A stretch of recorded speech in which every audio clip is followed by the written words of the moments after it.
Thank you.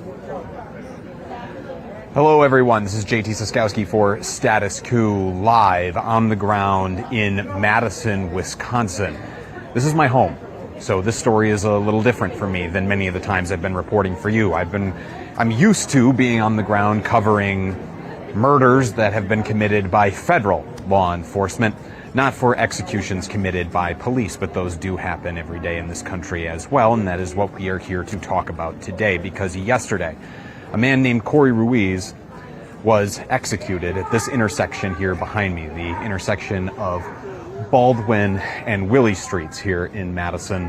This is progressive part of a progressive city that prides itself on progressive things like police reforms, and yet still another man has been shot and killed by local authorities in just a minute here. In fact, actually right now, there is a vigil that is getting underway here behind me, and I'm going to shut up and let you listen in to some of the proceedings here, and then we will go around and interview people in this community, in my home here, to explore how people like me are feeling in the wake of this horrific shooting. For those of you who have not seen the video, I warn you, it's very graphic if you go to find it, but it is what Madison police claim happened, as people are now shouting out Corey Ruiz's name here behind me.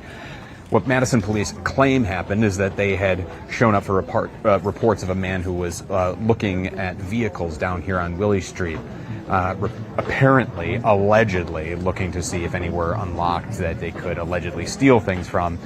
They had an interaction with Corey Ruiz. They claimed that he had a knife, that he cut one of the officers, and then what we do see on video, plain as day, is that Corey Ruiz was tased, tackled to the ground, and then while he was on the ground, he was shot 3 times, at least once in the head. Law enforcement did try to administer CPR after standing back, shocked themselves at what had just happened for a moment.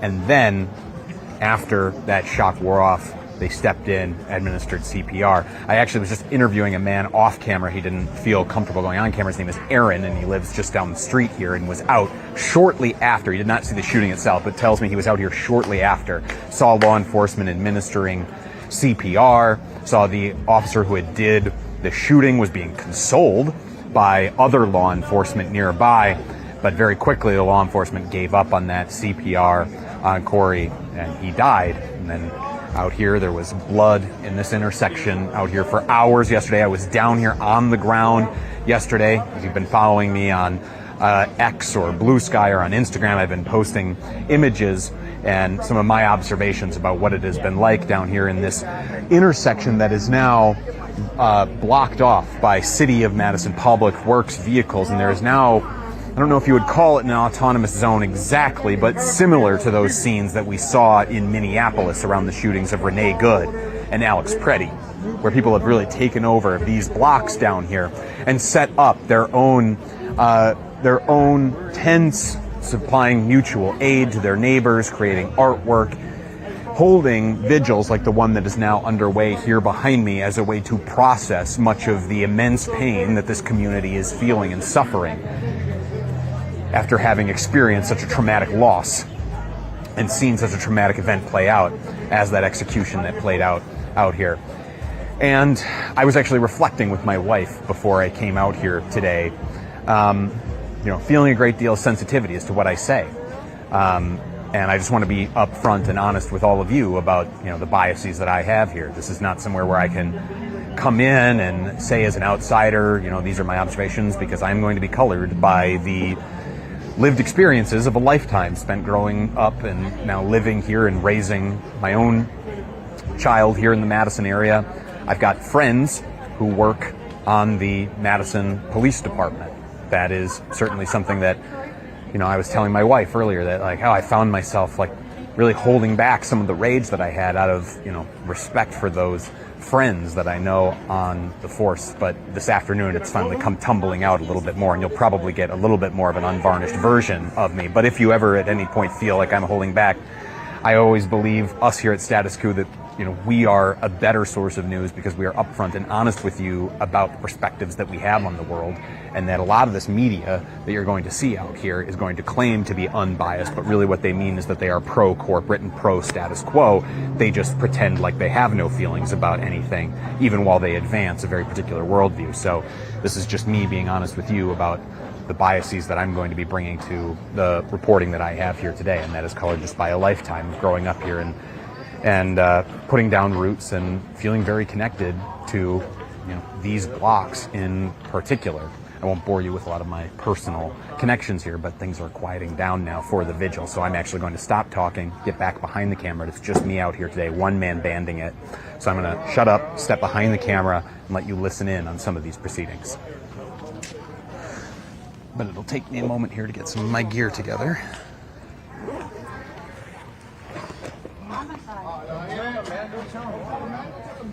Hey, he said on the phone the cops are charging him with homicide.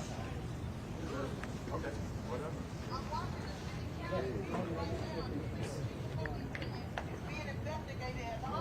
Right on. All right. All right, the cops not supposed to.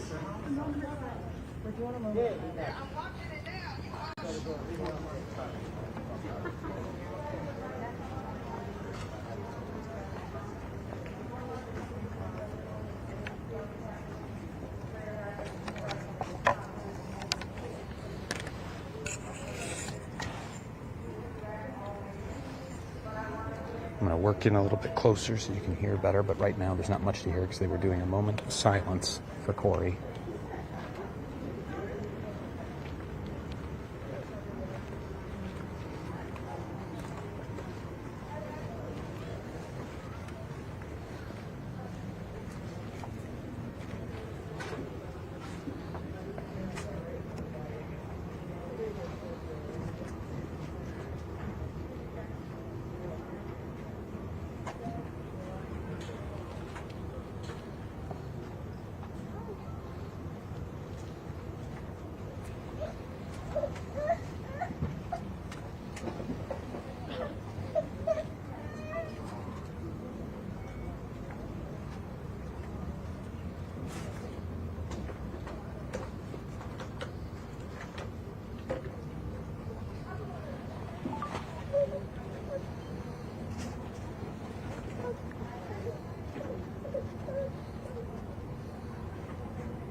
that this is not a fixed medium, so please be behind the circle. Thank you.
Thank you, everybody, for allowing me to that moment of silence before today. I want to remind everybody once again why we're here and what we're doing. This is not only a space of respect and mourning, but a space of community where love and show that we need business and we're not going to allow it to happen tonight. If you are here to support, we love it. That's my level, you're good.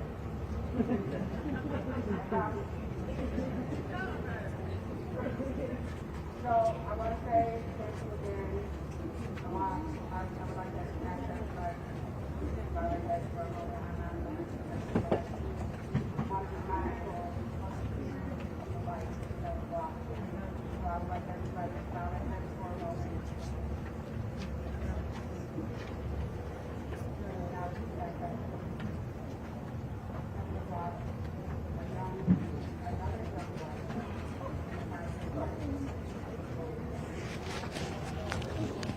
People are now bowing their heads in prayer. And I apologize, I've been keeping it very quiet because it's a very solemn moment out here.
Right now I'm giving you guys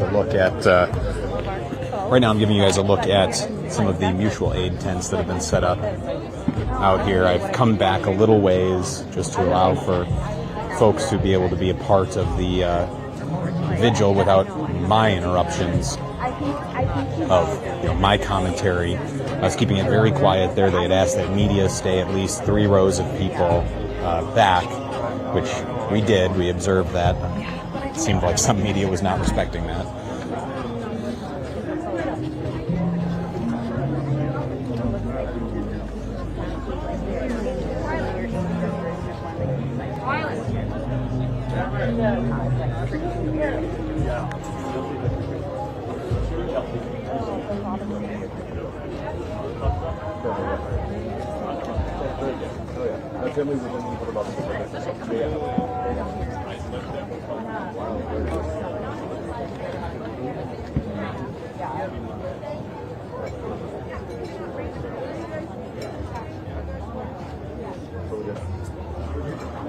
Do you use a clear space to pull out your address?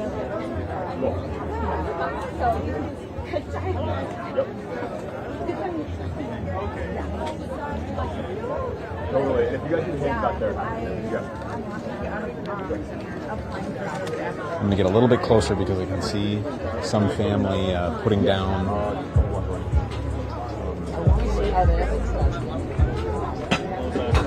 lighting candles, lighting flowers.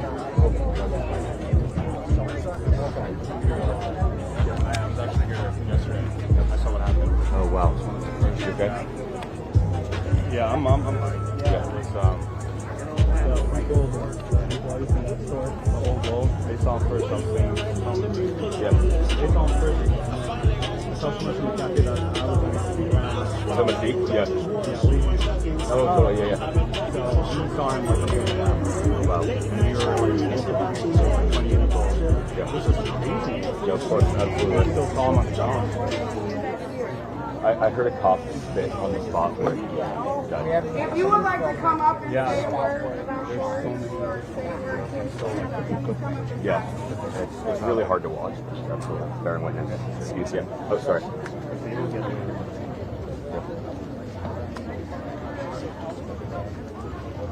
Fuck. Fucking Do pig. you go back to Pakistan often? Never. Really? Yeah. You go back to India ever? Yeah. I live there. Oh, cool. Okay. I was born here, but I did all my high school stuff there. Right. We're seeing just members of the community coming up, laying flowers, lighting candles, leaving signs, leaving chalk art. Apologies, man. Sorry.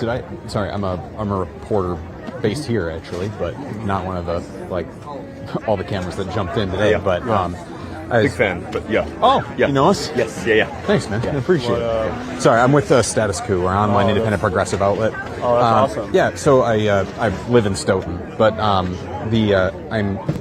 out here covering the vigil. But I overheard you. Did you say you saw you were out here not long after? Yeah. Would you mind if I interviewed you? Sure. Yeah. Yeah. Like right now? Yeah. If you You no can time. go. You want to do it? Yeah, I got no problem doing it right here. If you don't. All right. Give me just a minute to get the camera set up. I wonder if going a little further back would Yeah. be It'd be better for like the. Yeah, so people don't. It's kind of noisy. Yeah. I don't know. Harley needs some flyers, at least to do more online info. Well, just on the other side of this. I'll have you stand right against that, basically. What's your name, man? Nikhil. Nikhil. Nice to meet you, JT. I don't know if I said my name.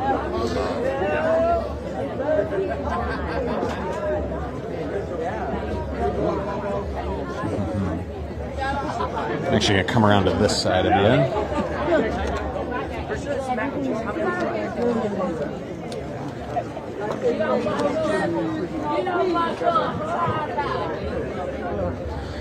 All right, Nikhil, I'm gonna have you. I'm just gonna put this microphone on you real quick, if you don't mind. All right. So talk to me, not the camera. It's all right if you glance at it. Just try not to stare it down. Okay, so not looking at the camera, looking at you. Yeah, if you can. So, Nikhil, if I could get you to just start by I was eavesdropping. I overheard you talk about the day that Corey was killed. You were out here not long after. Can you just describe, how that played out from your perspective? Yeah. So I was at the Lazy Jane Cafe, right down the street, just a couple of minutes away, maybe like a minute by walk, and we heard gunshots. We ran outside, and we saw everything. The cashiers back there, the old gold store, they saw what happened first. They saw the shooting. They saw him actually get shot. And we saw the aftermath just a minute after. And it was a super traumatic experience. And the craziest part is it happened in front of oncoming traffic. So that stopped traffic as well. And I was right by there, the Crystal Bar. And we were inside police lines, like police tape, because they tape everything. And what was funny was like this one police officer came up to me and a bunch of other people, and he was like, "Did you see what happened? Did you see what happened? Do you know what happened?" And like it was just weird. And I mean, none of us saw what happened, so we just didn't know. And we stayed there for another 15, and I was there the entire day, so I saw the people slowly come in on Willie Street and sort of realize what just happened. And people slowly started coming in from 5 people to 10 people to 30 to 40 to like 60, then to 200, from the afternoon to the night. Just, I saw people gather together and like really see what happened. And I think it's a really sad day for the city. I've been here for 5 years. I've never seen the city react this poorly and react so emotionally, react so sadly to something. And it's just a very heartbreaking incident overall. So you hadn't been there, right when it happened. Yeah. So at what point did you see the video of what happened? What was your reaction when you saw the video? So, that's the thing. I didn't see what happened, but I heard it and I saw the aftermath. But when I saw the video, I realized how absolutely insane it was. Brutal. I saw the Channel 3000 video. It was like some of my friends who aren't students anymore, they just graduated. They sent it to me on this group chat, and I saw the actual video, and I don't think I could think for a couple of minutes. It was just so horrific. It felt like some of the more international cases. Alex Preddy, we've seen videos of Alex Preddy, you've seen videos of Rene Good. It felt so similar. It felt like, he was getting pinned down and shot, and it just felt very like reminiscent of those, those other cases. I'm going to pause you for just a moment, just so I can kind of capture here that folks are raising their fists now in the crowd.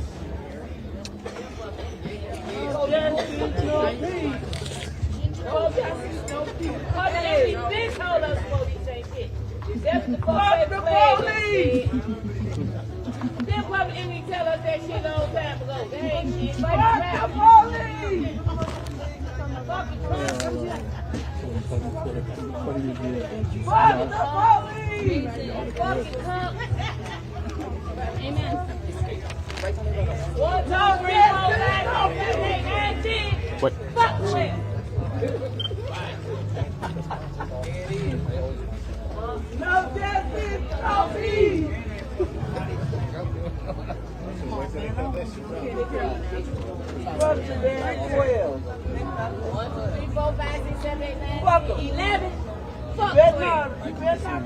I get you. Of course. Yeah.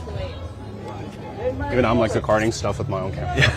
So we had, if you could just take about a half step back. Of course. So we had left off where you described how you saw the video. What was your reaction when you saw it? You were talking about, it seems so similar to Alex Preddy, Rene Good. Yeah, I think my first reaction was, what the hell is going on? I didn't really process what was going on. And I spoke to employees at the store nearby, and they said, they blew his brains out. That's pretty much what they said, and they were crying.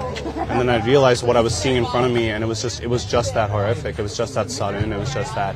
But then I think I had a lot of people around me. There were a lot of witnesses around. They couldn't have gotten away with this because they stopped oncoming traffic. There were, I want to say, like in a couple of minutes, there were almost 20 to 30 people next to me, and all of us were we were just like flabbergasted. Seriously, like we didn't even know what to say. And we couldn't do much because the police cars were all over. So we just stood there for a couple of hours. Honestly, stood there for 1 to 2 hours, just seeing what was going on. Yeah. So what do you want to come of this? I mean, you're surrounded right now by your community, saying that this is unacceptable. What do you want to be different coming out of this? I think I really like what Madison's doing. You know, I live in Georgia, and so I know a lot about the southeastern states like Tennessee and Georgia. And I'm gonna be honest, if this kind of stuff happens in those states, no one hears about it. You know, they just happen, and it's news for a couple of days and it's done. Sorry. But I think Madison, we have a much stronger community, much more progressive community here. We understand what the country could turn out to be if this stuff keeps happening. And I think we have something different here, because if this happens in Tennessee or Alabama, like I said, so many cases throughout the year of, black men getting killed, police brutality, systematic injustice. And it just goes widely unreported in those states, I feel, Florida, Alabama, Kansas, Missouri, Georgia, all those states. And I feel like, seeing how Madison's so different is honestly really refreshing. It tells me that, the community here, the Midwestern community, just a lot more progressive, I feel, and feel for their neighbors a lot more. That's my personal, What's it feel like to be among all these people right now, feeling similar to you? I think it feels great. I think everyone honestly has a heart here. Everyone takes the effort to be educated.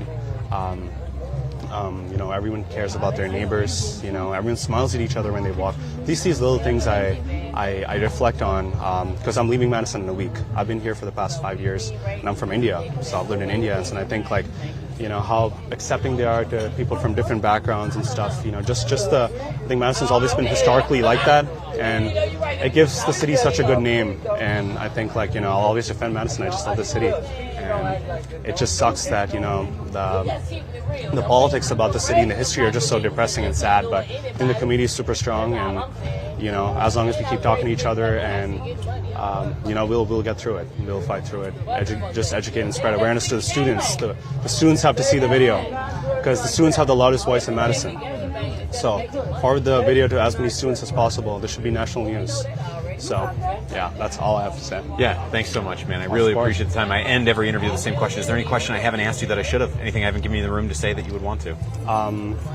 I think Madison will get through this. Madison is, and we'll make sure it doesn't happen again. I think the citizens believe in themselves, believe in each other. It's not going to happen again. And we know what the police are like.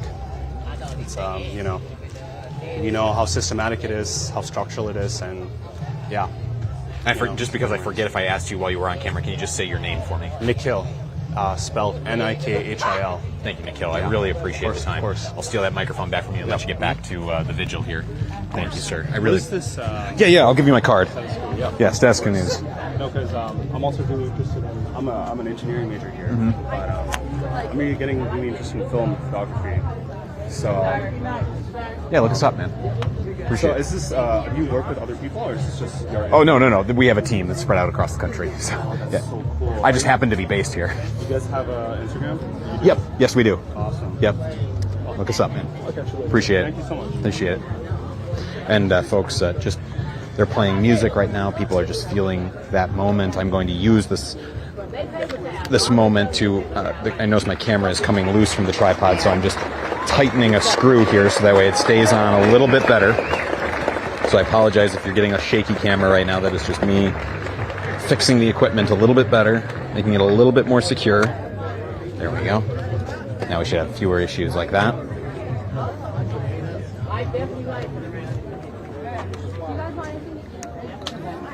I'm going to keep making our way around the outside since the proceedings inside of the actual vigil are very solemn at this moment. No doubt there will be speakers later, but as of right now, it is very much just a chance for people to kind of be together and grieve, and I don't want my constant commentary to be interrupting that, as I'm standing right over their shoulders. So we're going to stay back just a little ways, and I'm going to make my way over because I see quite a few signs here over on this side, and I wanted to showcase some of those signs, but first probably give you a little bit lay of the land. I was showing you some of the mutual aid tents earlier, just outside of these, in scenes very reminiscent of the coverage that we did in Minneapolis during the immigration crackdowns there.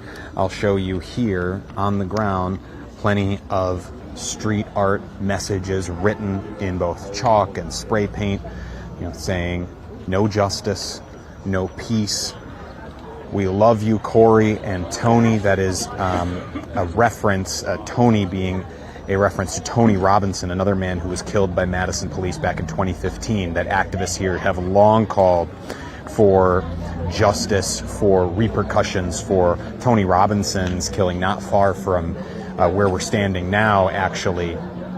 And so Tony Robinson's case now being brought up in the same breaths as Corey Ruiz's, and the similarities being striking here in terms of the reaction that is prompted from this community, and again gives that sense of deja vu to many people out here, and is a theme that we'll be exploring. There's also a Tony Robinson memorial set up here at this intersection as well that we may be able to show you in a little bit, but here we show no justice, no peace, and then no racist police.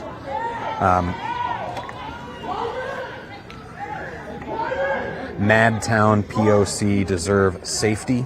Madtown being an affectionate nickname for the city of Madison. And then over here we have justice, accountability, healing. Remember, we are one. And then as I pan all the way around here to the far end of the street, and I'll zoom in here, there are these barricades that are set up at the ends of these blocks, very reminiscent of the scenes out of the places where Renee Good and Alex Preddy were killed, where citizens built these roadblocks to try and hold the blocks in much the same way. And now the same scenes playing out here for a police killing here in Madison, Wisconsin.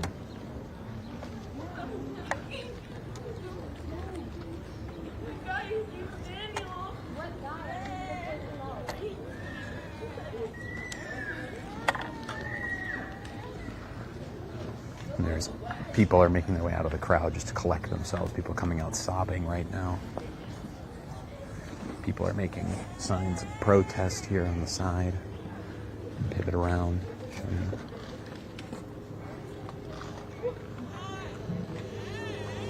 There's people making signs of protest out with paint and with markers.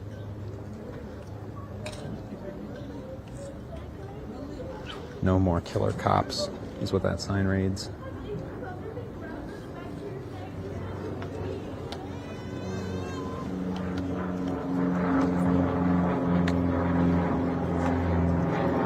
Again, I'm going to be very quiet just because there is another moment of silence happening here.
really care about us.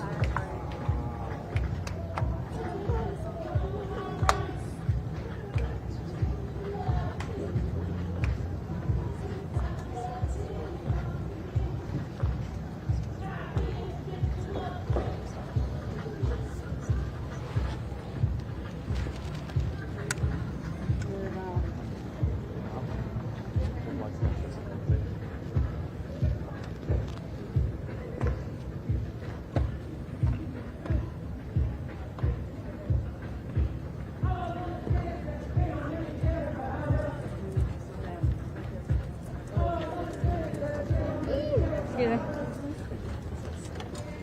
Excuse me.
hopefully that tells you I've been around. Today I attended a press conference that was kind of brought together by the city of Madison, and the speakers was the police chief, the mayor, the Mayor of Madison, and the pastor from Mount Zion. There was a lot there. I like ugly. I don't run from ugly,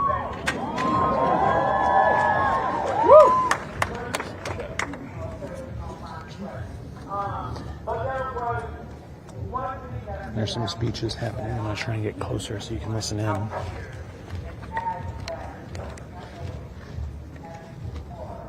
Pardon me.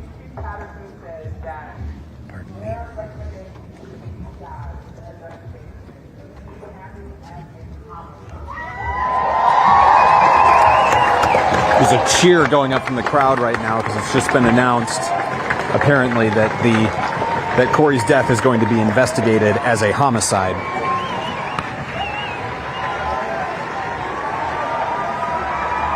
And you can hear that applause sustained.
Let's trade places. on TikTok. I'll make dances up or something, but everyone should be pressuring the police to arrest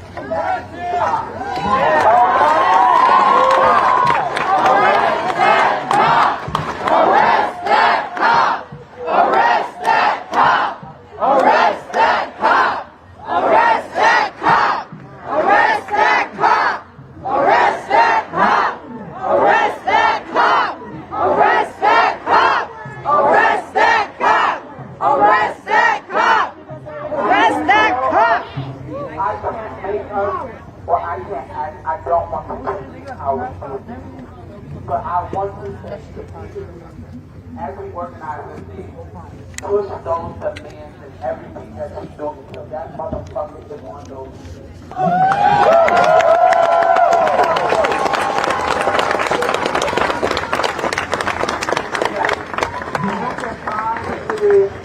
Professional shot on the Madison Police Department website. His name is K-I-E-L, last name is Peterson. I don't know if he pronounces that. I don't know if it's Kyle. I don't know. I don't know.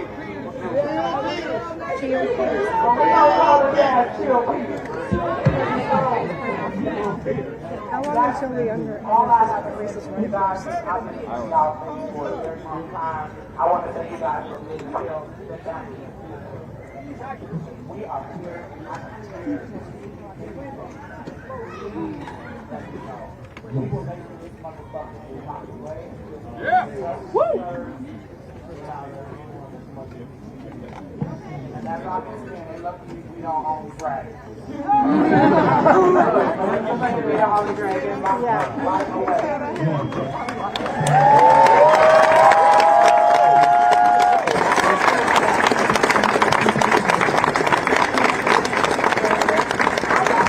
You was out here with me last night? I went over there.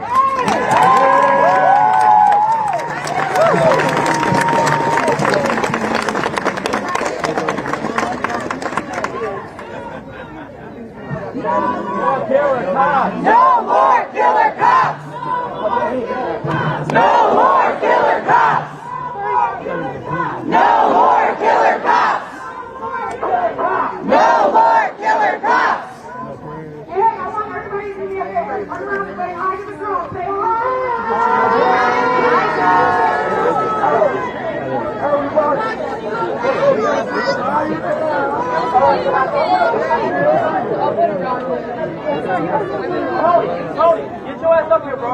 Come here, bro. Come here, bro. Come here, bro. You got what I'm doing? Oh yeah, I can see it now. My cops, I moved to the Matterport Conference a very long time ago. It was a better way for my family. It was a better way for me. And I met great people. I met Tony. I met Steve. And I met Corey. And we used to sit around before all y'all iPhones. Our memories are in our head. That's why we cry so hard. Because all our memories are not on the book. Our memories are not on no damn phone. It's in our head and it hurts us. That man was my friend. He listened to me make music and he believed in me. And I believe in him. And I'm going to tell you something, guys. All you young people, stop. Do not be weird with each other. Stop trying to be ghetto. That is something that is opposite of what we're supposed to be. We are kings and fucking queens. Do you understand me? There ain't no black and white. Because the black and white person, their nationality, they will be able to tell you. They're not white. It is a construct to keep us separated. Because if you ask a black person what ethnicity they are, they cannot. We are only black. And that doesn't make any sense. They are not white. That is a construct. So what I'm going to tell you guys and family, because this ain't what we're supposed to do, yes, the fuck it is. Because guess what? Y'all are deserved to sue these motherfuckers. Y'all gonna get a motherfucking thing. Don't act like this death will gonna be like, oh, we're not gonna try to get no money out of this. No! No! This big motherfucking ass in court, and if he's out here ready to get fucking, if he's about to get charged, then we do motherfucking nothing. You gonna get your money, you gonna live a happy life, okay? I love you, and it's for you, okay? For real. And I love you all. When I say fuck white people, I don't mean white people, and I do because I don't think the right people. Because the people that's out here are the right people. The right people. Fuck the white people. That's all I have to say, guys. Love you.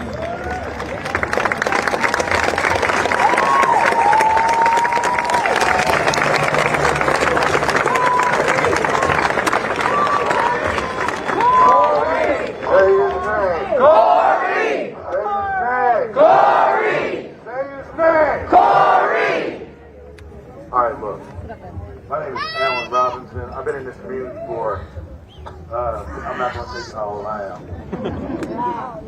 But I want to let you know that I've been around long enough to see this happen not once, not twice, not 3 times, but over and over and over again. This is what the Madison Police Department is collecting $100 million annually to do. They are taking the money that should be going directly into our communities, and they are killing us in the street. The only way that we're going to be able to stop that is by showing up at county board meetings, showing up at city hall meetings, calling our alders, emailing, messaging, because they are arresting us at rates in Dane County that exceed apartheid in South Africa.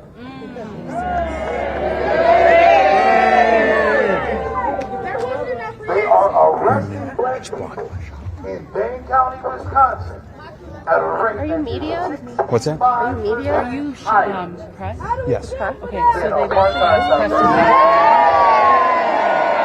But you're able to be in the vigil and everything, but they've asked press not. I can back up. Yeah. And all I know is that when I look around this community right now, I see so much diversity.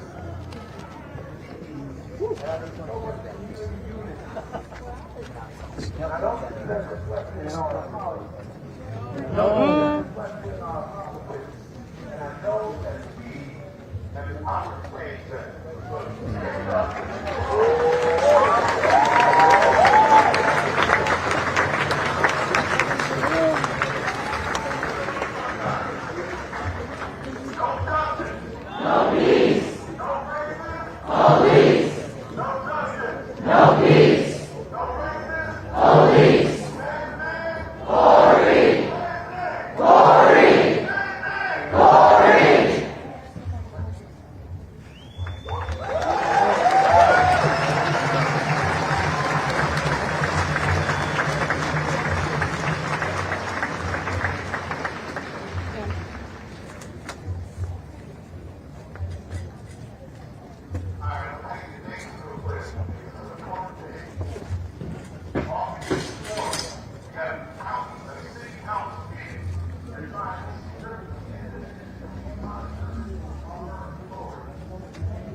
All right, folks, I'm going to back up just a little bit more, just so I can feel a little bit more sure of speaking loudly without bothering anyone.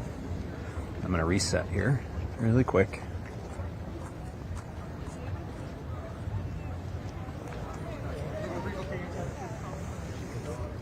The orange lettering here is actually so big I don't think I can fit it on the camera, but it says "No Kill Zone" spelled out across the street.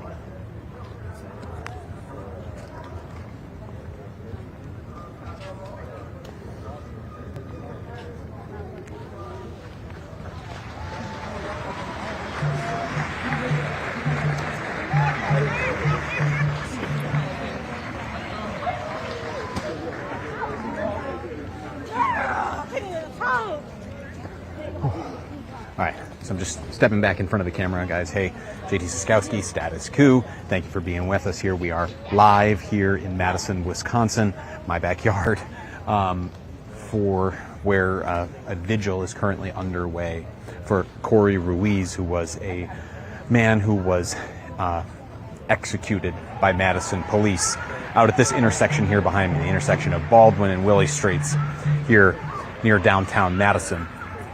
And we'd been in the vigil, letting you listen in on some of the speeches.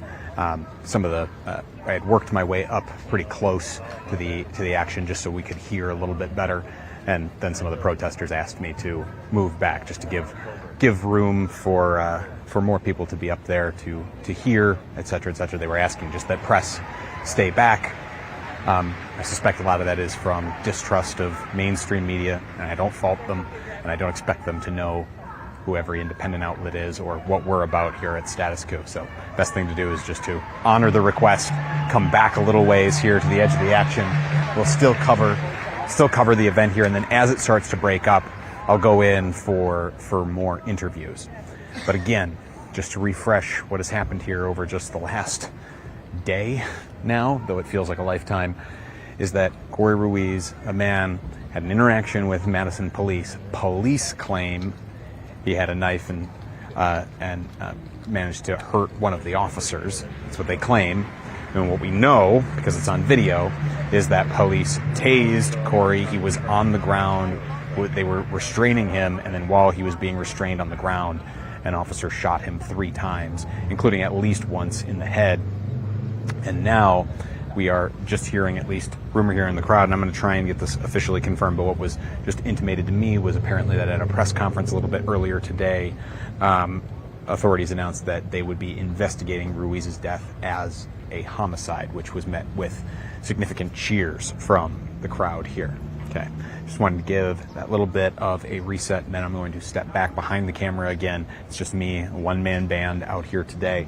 So I'm going to get back behind the camera and get the gear all loaded up on my back. We're working a little bit closer, maybe be able to hear at least the chants and such. And then, like I said, as the proceedings start to break up a little bit, I'll go back in, find people to interview, and we'll give you some more of these on-the-ground perspectives. We've already heard from some of those voices here today.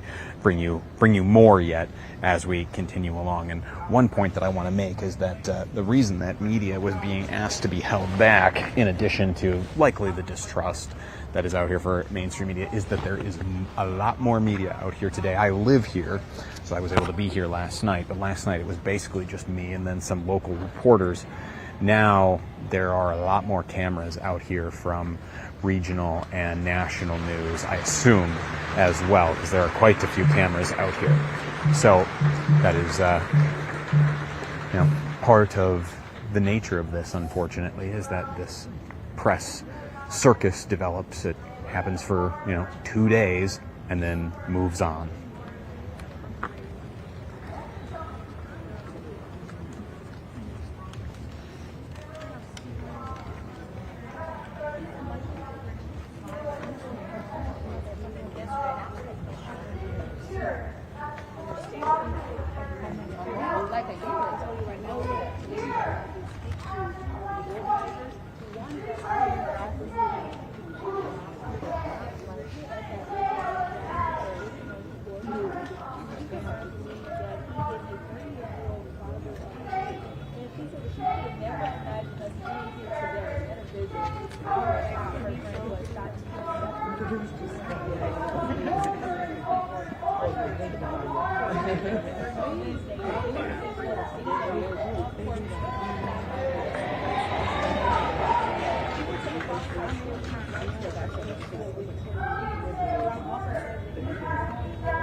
She will. She'll make her way. She don't have to.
Somebody lost their key.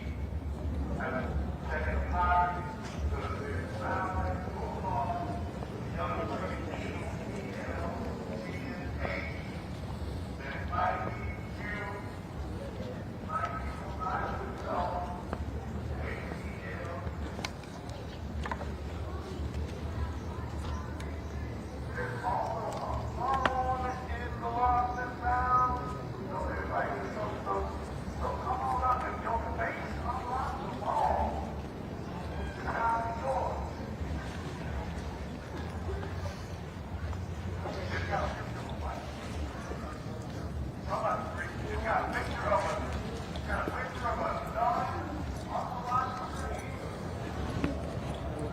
Made my way out to the edge of the crowd here one more time, just because my boss got on my case. Jordan was messaging me, reminding me that we do have to pay the bills here at Status Coup, and I had thus far exempted from doing that. Can you tell I'm a little rusty from being on the ground here? I was on vacation while we were doing our coverage in Biddeford, Maine, and get out of a habit of things. And you notice we don't run any ads here on Status Coup.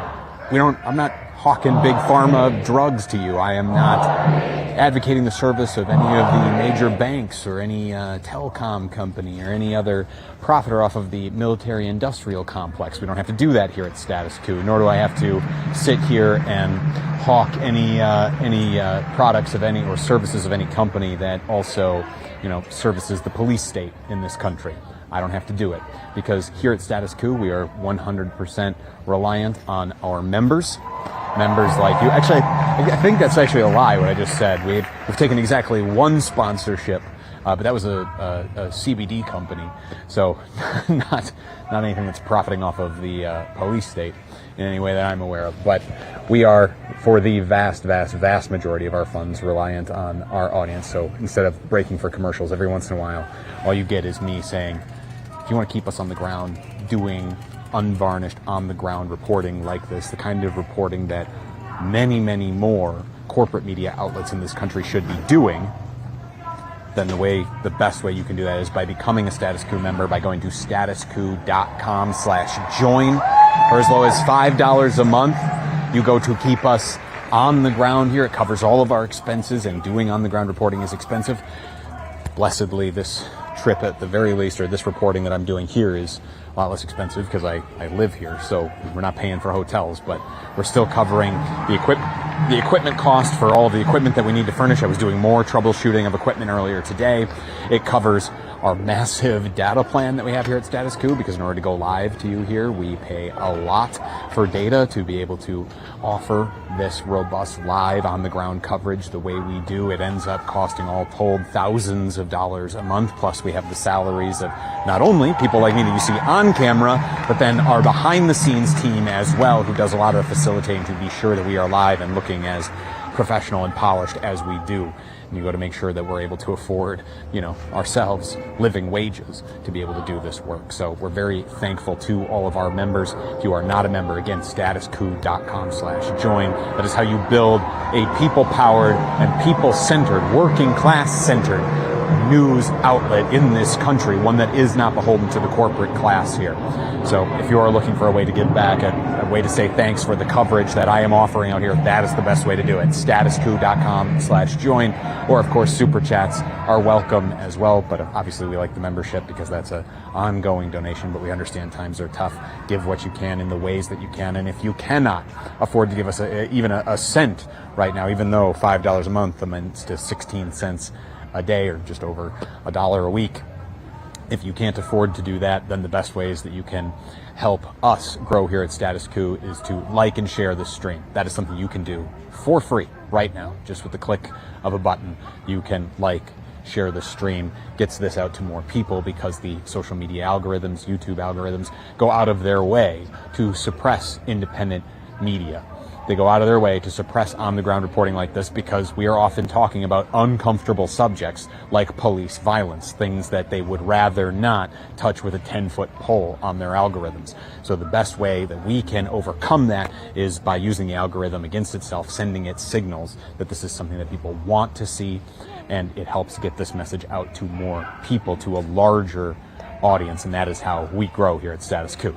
So those are the best ways that you can help us. I'm going to go back in. I think we found a good spot there where we could hear what was happening while also being a respectful distance from the action. So I'm going to try and work our way back in there, but I needed to take that moment just to be sure that we are paying the bills here at Status Coup. Otherwise, we cannot continue to offer this independent, on the ground, leading on the ground coverage.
Don't worry about me.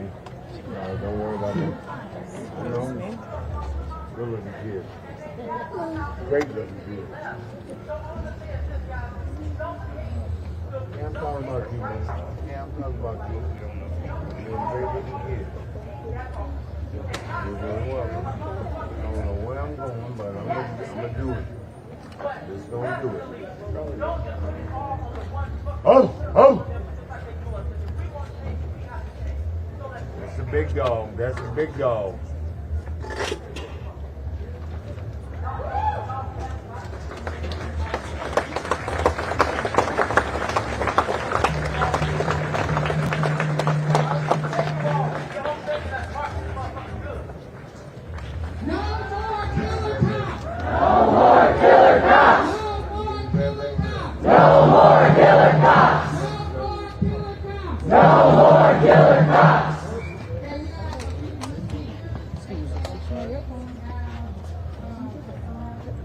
Oh, oh! That big dog. Oh, oh! I'm a big dog. I'm a big dog. Corey Ruiz, good to see you. Oh, good to see you. How are you? It's just like you just got here. Big dog. That's a very big dog. Good to see you out here. Not in these circumstances, but period. How's the city? Great power. Shit.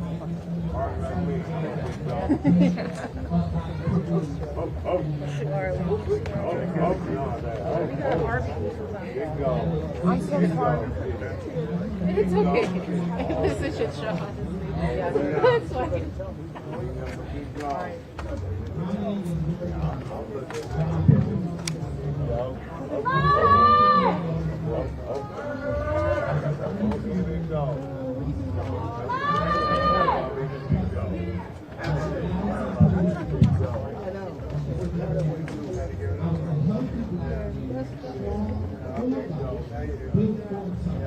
I was the son, a brother, a worker, I held out my child.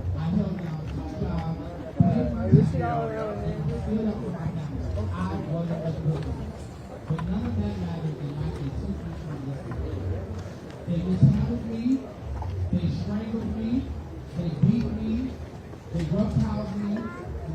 is the way why I was in here.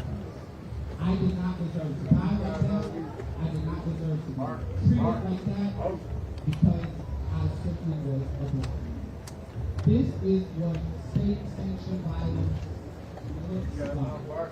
This is what modern-day lynching looks like. And this is what our people I was a brother to 3 sisters before brother. My family needed me, I loved them, and they loved me. But they took me away from them, they stole my future, and they stole our time together. Black Panther Party! Why did they see my blackness as a weapon? Why did they choose to brutally beat me? Why did they erase my life like they did nothing? Say my name, Richard Johnson.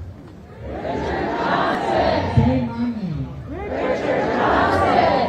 So when you guys see Auntie in the community, make sure y'all give her love. Let's make sure that we connect Auntie with our Auntie over here, and we connect them with Tommy's parents. They'll try to gather them together tonight at the Pittsburgh Casino. Because this is not something new. This has been going on for a very long time. We got sweeping things up under the rug, and we just want to let them know that we see them, and we love them.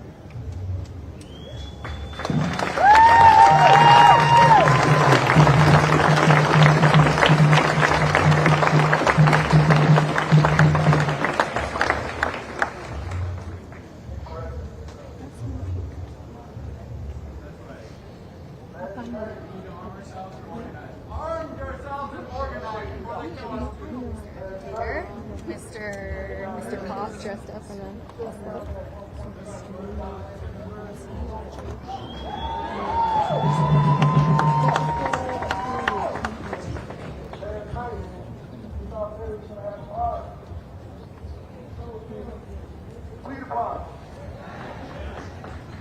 They thought they was the beat. They didn't know we was the beat. For the whole time, I come to stand tall because, not just because of my kids, but because of y'all kids, because I stand on, we're going to fight today so our kids don't have a better tomorrow.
Arm ourselves, defend our community from murderers.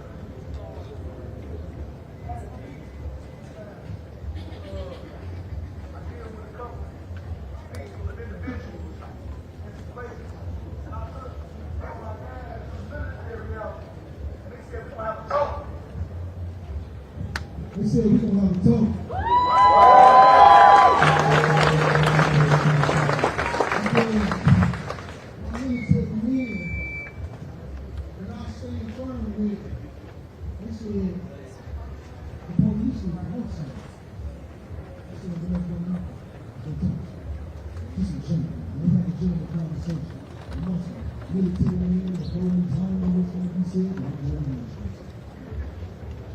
The military told me, he said, you know, we laugh at you guys. They said, right now, one night.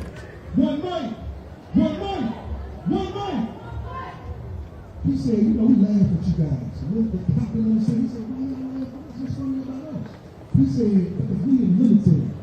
So we ride a couple cars, people in our cars, because we report to a mission. We get a couple people in our cars because we report to a mission. I said, people love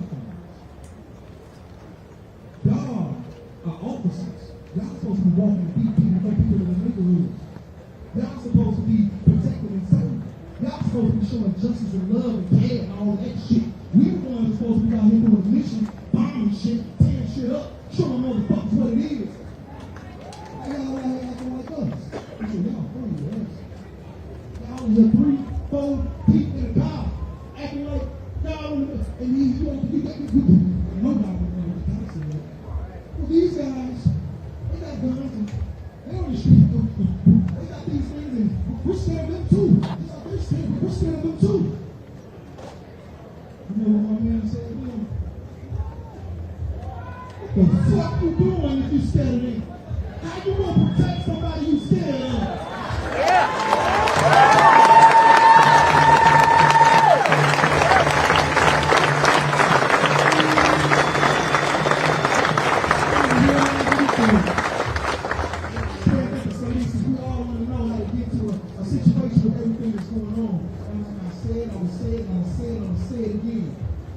We want justice. Can it happen? That man locked up. That man charged for murder. Can that happen? Yes, it can. I'm going to stand on this. Can we have peace? No. Can you bring Corey back? Can you bring Corey back to life? No. Is his family going to see peace after, I don't give a fuck, how many years will there be peace for little Corey in the ground? No. Ain't no peace. This is the part where we come together and set motherfucking boundaries. You know what a boundary is? A boundary is something you set and you let that shit be known. And you tell their ass, anybody cross this boundary, you fucking it up. We tear it up and we kick it out our head. Because guess what? Anything you expect as a boundary is a motherfucking negotiation.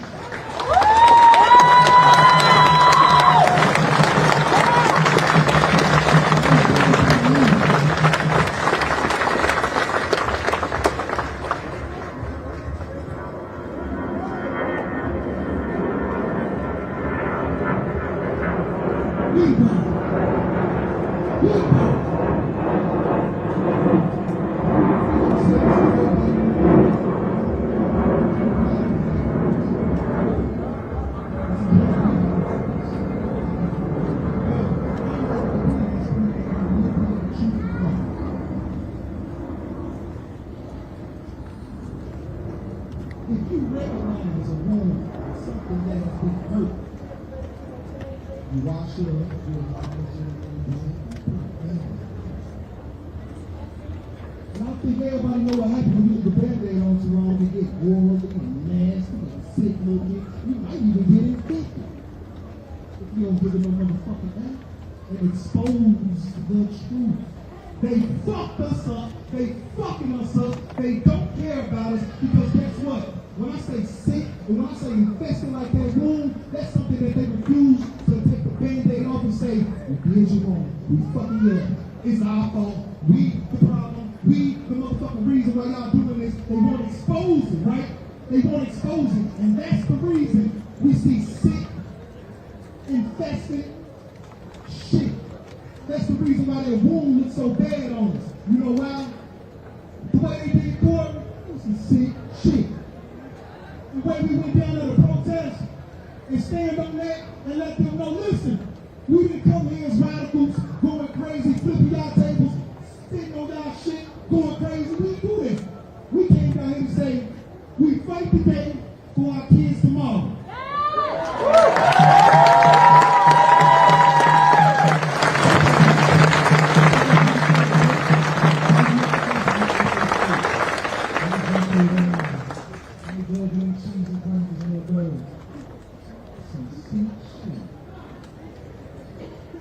We go through what we go through because they know they're wrong. They know they're wrong. So what they do is they put a band-aid on the situation.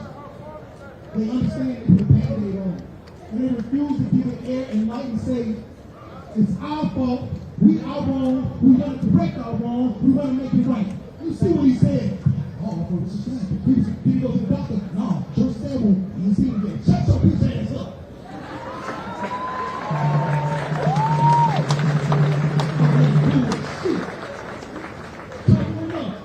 Talk to the front people. He for the people. We for the people. Who the people? Who the people? Who the people? Say his name. Corey.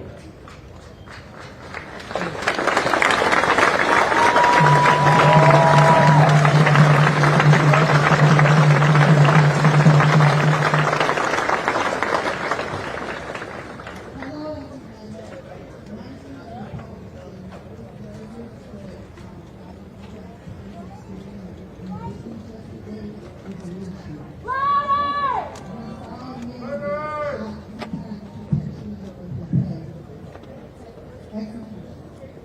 And we are supposed to be hurt, upset, angry, and mad. This could have been our brothers that you never did. We watched for the last how many years of black men and women be murdered in their homes, in the streets, our sidewalks, in the cars, jails, hospitals. I mean, we can keep on with that. So clearly, there is a problem in the problem. So this goes back before our people. There is a system that is in place that was set so we would stay down on the ground and not look at us as humans. There were laws passed hundreds of years ago for we were run over and we were fighting for rights and we got here off shit and those are facts. So when we ask a right criminal justice system to protect us, we're not going to do that. Okay, they'll never do it. We're banning the wrong people. We have to and ways we never started before. I'm tired of watching people bleed out in the streets. This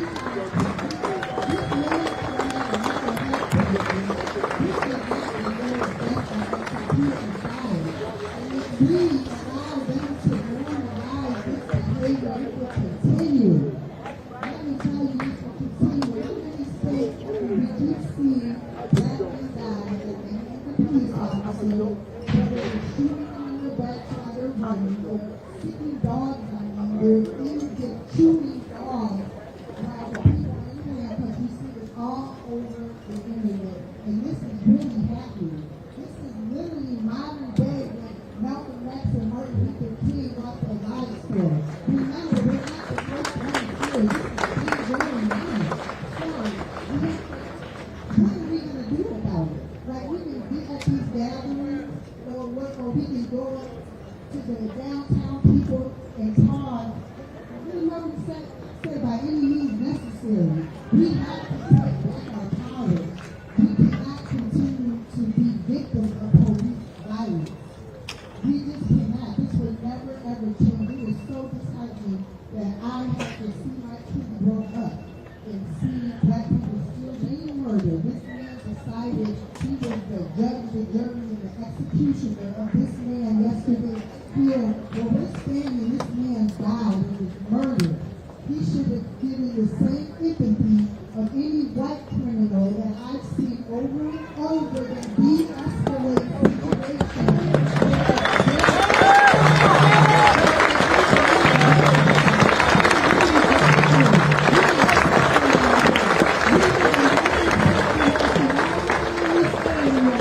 We have a drug epidemic going on. People are tiny, they're poor, and they are struggling. And when somebody snaps out, you murder them in the street. As a nurse, we are never allowed to treat people that way when they come in the hospital.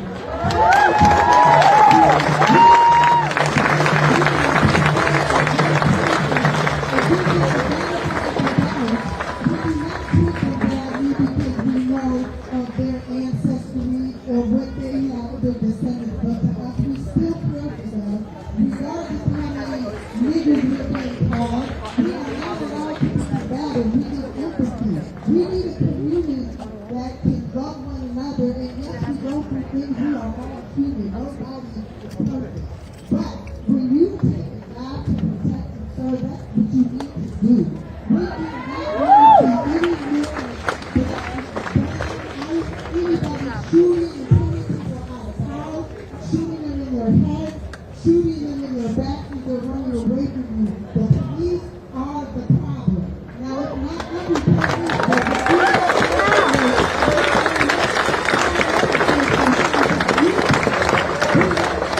the problem is, what are we going to do so this young man does not die in vain? This is what we come to the forum we like people's performances. I hate seeing this don't kill tonight all the time. But we have to unite. By any means necessary, this has to stop. What the other lady said, it will never stop until we make it stop. They do not care. These people run the system. Look at our prison system. It's filled with black people. The cemeteries are filled. So when we get fed up, that's how it's going to change. Thank you.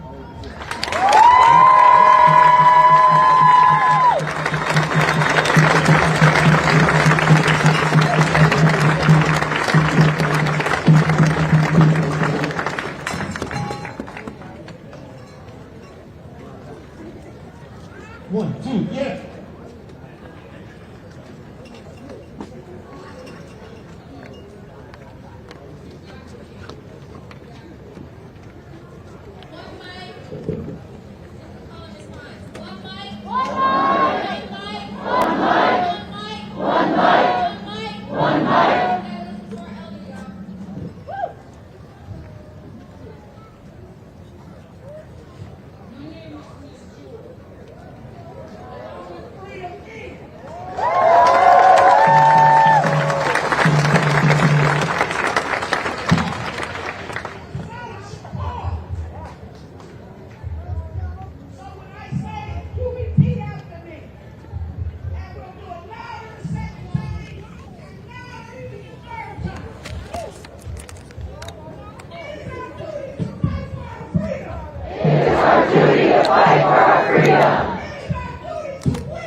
I came back out to the edge of things here again, just to, again, reset really quick.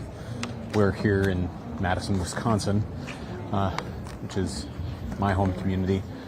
I live here in the Madison area, and we're here at the site where Corey Ruiz was shot and killed yesterday by Madison police. Executed, really, when you see the horrifying video where he is shot 3 times, at least once in the head by police as he is restrained on the ground after he had already been tased. Now, the announcement circulating here among the crowd, at least, that the officer who fired those shots will be, or at least Corey Ruiz's death will be investigated as a homicide here. In addition to doing that reset, also want to pay the bills one more time out here, that our ability to broadcast, to stand out here for, I don't even know exactly how long I've been live now at this point, going on, getting closer to 2 hours at this point. To be able to be out here broadcasting like that is really only possible because of our paying members who support not only myself here to be behind the camera and pay for all of the equipment, but also pay for all of the back-end staff and back-end systems that we need to have here. In addition to, a lot of times when we go on the ground, you're talking about hotel stays, travel, talking about replacement gear along the way. You're talking about, just a myriad of, I don't think I even talked about food to keep us fed and alive, standing upright to be able to bring you these reports and show you these scenes live here from the on-the-ground perspective. And we don't break for commercials. I break only to ask you for $5 a month, 16 cents a day to keep us going here at Status Coup. So if you want to help sustain a working class focused news outlet that is the leading on-the-ground, people-powered news outlet here in the country, lifting up the voices of working people like those here at this intersection here behind me where they are holding this vigil for Corey Ruiz, then the best thing you can do is go to statuscoup.com/join for as low as $5 a month. Again, you go to sustain that people-powered news movement that we are building here at Status Coup.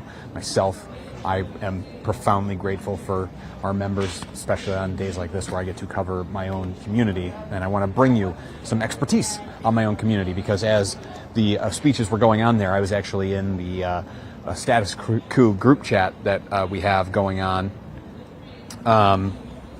And we will, I got to talking in that group chat. People were, they were sharing some of our team was sharing some news here news tidbits that they had seen from around the Madison area in relation to this shooting. And I actually chimed in on one thing, which is they were talking about how the cops who shot and were there when Corey Ruiz was shot and killed were not wearing body cameras. There are not body cameras for most police. There are some units that do have them, but it's few and far between here in Madison. Most police here in Madison don't have body cameras, and that can be shocking for a lot of people from elsewhere in the country, from cities, and this is a small city, but a city to be sure of more than 250,000 people. For a community this size, for its police officers not to have body cameras in 2026, I think is very shocking to a lot of people. But it gets to some very interesting and very complicated local politics. And I have the benefits of having been a local reporter here in Wisconsin for the last decade, where I can actually speak with quite a bit of intelligence and authority on this, because I have done story after story on the Madison body camera debate. And it's actually the progressive activists here in Madison that have been the champions against police having body cameras. And that can be surprising if you're not from this community, so let me explain. The argument against body cameras is essentially this, that they are basically a prosecutorial tool, first and foremost. They do very little for actual oversight. And if you're saying, whoa, JT, they actually would give us insight onto how police acted in these situations. But I would point out, in the case of Corey Ruiz's death, there's already multiple angles of his execution. What's one more to get you? Just another angle, a closer angle, so you can see the light go out of his eyes. That's what these progressive activists would argue, is that that's all it really serves as. And in the meantime, what it represents is a prosecutorial tool that can be used, that camera can be used to gather evidence to throw even more people behind bars, especially from communities that are traditionally over-policed, black and brown communities. More people get arrested and thrown behind bars in a state that, depending on the year and depending on the measure, has the biggest disparities in terms of, or the highest per capita of its black population behind bars. So that is a reason why the progressive activists here in Madison have been fighting hard over the years against body cameras. There is also this angle to it, which is that this is a state that for the last decade and a half now has had a Republican legislature, and for 8 years of that it had a Republican trifecta, and those Republican majorities were able to starve local communities of funding.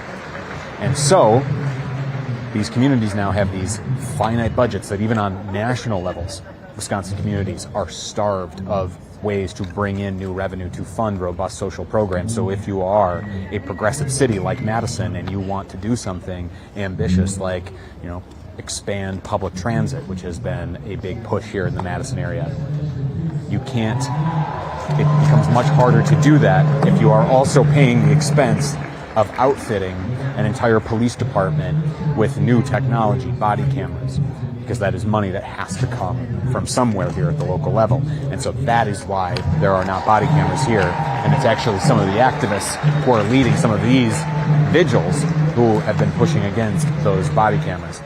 So when you start to hear and start to see the think pieces come out from corporate press about how, oh, we can just blame it on the lack of body cameras here in the Madison area, that is, now surface level analysis that is just piss poor, lazy, and does not actually factor in the perspectives of people on the ground here in Madison.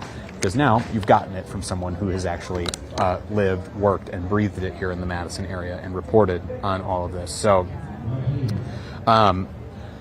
give you all of that. And I also wanted to come out here because as this goes on, I think what I'm going to try and do is actually, I'm going to take a step away here from the camera. I'm going to zoom in a little bit on the crowd, but then I'm going to go around and actually try and get some people to do some interviews while the speeches are still going on. People who may want to talk, share their perspectives on why they wanted to be out here, but I needed to get away from the action to a place where I felt I could leave the camera without fear of it getting jostled in the crowd and knocked over, something to that effect. So it seems pretty safe and stable here. So I'm going to go and try and find some interviews and also let you listen in here on the speeches.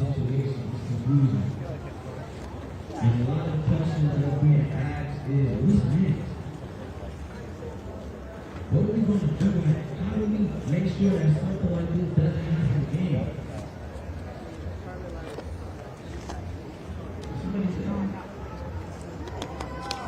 If we don't get it, if we don't get it, if we don't get it, if we don't get it, we don't get it. If we don't get it.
And I'll have you take about one big step back. Okay.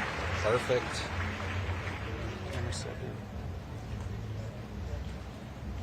All right, Claire, just for the benefit of the camera, can I just have you spell your name for me, please? Claire Lynch, and it's spelled CLAIRELYNCH. So, Claire, I had promised you that this interview is about why you wanted to be out here, why you felt compelled to be a part of this vigil. Let's start there. Why did you want to be here tonight? I just recently finished a long biography of Dr. Martin Luther King, and so I feel like it's my duty. And I just left my workplace early because of a really toxic hierarchical communication or miscommunication. And so I felt compelled to spend my time in the most valuable way in light of having that experience earlier this evening. And so the combination of factors definitely feels like this is where I'm meant to be the most valuable contributor to my community, I guess. Where were you yesterday when you got the news of Corey's killing, and how did you feel when you first heard about it or first saw the video? I was at work and I saw people at the Capitol as well as here at the Crystal Corner on my way back from work, And I guess I felt compelled to seek out the information at home rather than stopping last night, although even as I was cycling by, I felt like almost guilty, I guess, for not participating in that moment, because I really believe that each person standing here makes a difference by their presence. And so then when I got home and I saw the video, or what video I did see, which I think there were multiple, left me feeling disturbed and like, there's no valid explanation for someone firing multiple shots at another human at point blank range. And like someone who the community is supposed to trust. Yeah, in reference to the police that protect and serve moniker there. And I mean, do you feel protected and served by this by police? that behavior? Hell no. Hell no. It's very early. I mean, we're just over 24 hours on from the incident. I don't expect you to have thought it through in like real deep policy detail, but broad strokes, what kind of change do you want to see to come out of this so that Corey's death is not in vain? I'd like to see our country spending money on its people rather than spending money on violence. And I think that applies at this local level, and it also certainly applies at the national level with the things that are going on across the globe and the billions of dollars that our government sinks into what amounts to violence while leaving average people like whatever uncared for, and like definitely specifically the Black community being like the whatever, I guess some of the like those effects more severely impacting that part of our community as Americans. I expand on that, the idea of should be spending the money in ways that actually help people. Just give me some examples. What are some ways in your community that you think money that is going towards police, you're making reference to billions being spent elsewhere, I'm assuming you might be referencing like the war in Iran there and other things, like where do you see that money could be better spent in your community to actually help yourself, your friends, your neighbors? Well, for myself personally, I just had an intake appointment with a local mental health facility earlier today to get therapy because I'm not insured as a result of moving recently. Like your insurance is so tied to your specific geography. So I feel like incredibly privileged that I've returned to a community that has some resources for people who aren't insured and still want to go see a therapist. And I think that things like that are where it's at. I mean, people like universal basic income, like healthcare that's actually usable and means that you're going to go see a doctor and not spend fucking forever on a phone with this person and that person from the insurance company and the clinic bouncing you back and forth like psycho. I mean, as far as I'm concerned, I should be getting paid for that. So, I don't know. Those are some ideas, like good public transit so that people aren't spending all of their hard-earned, not enough money on gas because of the evils of our national government. Like, ew. So, yeah.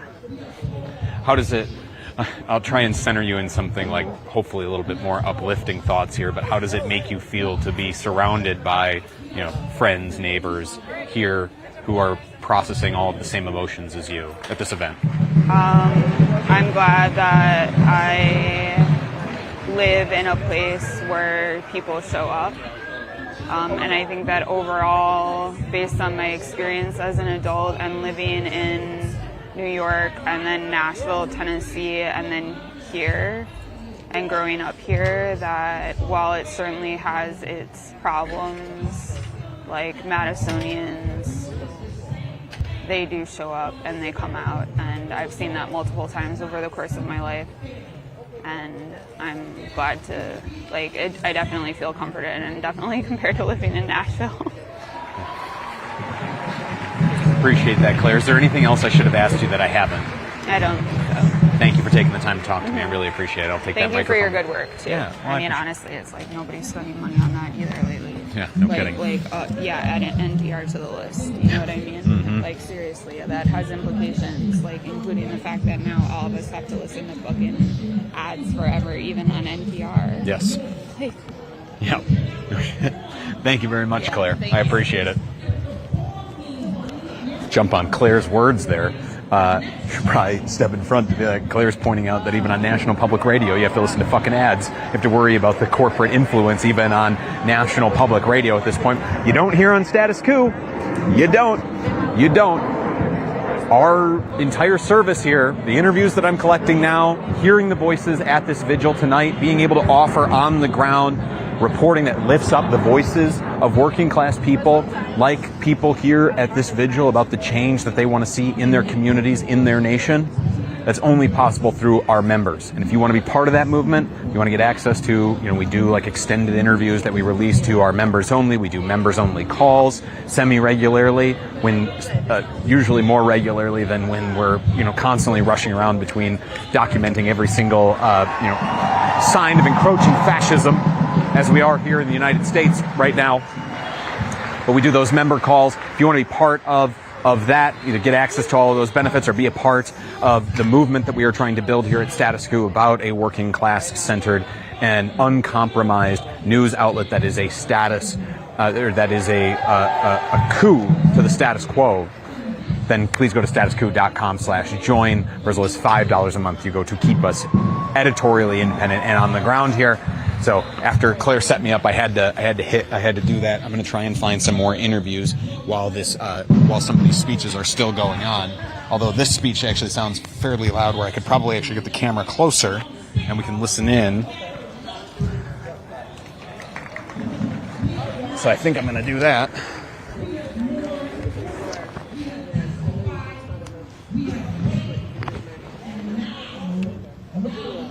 And again, I am a one-man band out here tonight. So it takes me a little bit to be able to move everything. I'm going to carry all of it myself.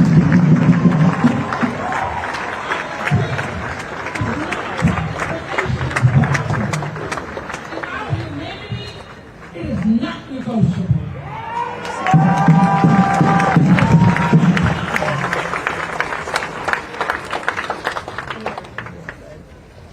It is high time that white people start seeing white supremacy as a white problem.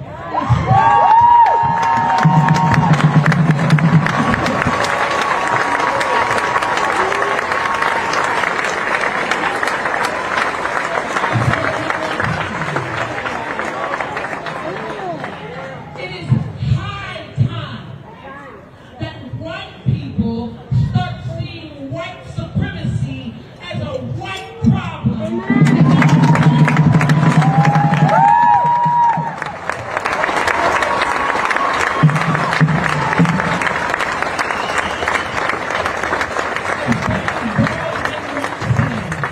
I know who I am, and if you got a problem with that, maybe you need to look in the mirror and figure out who the fuck you are.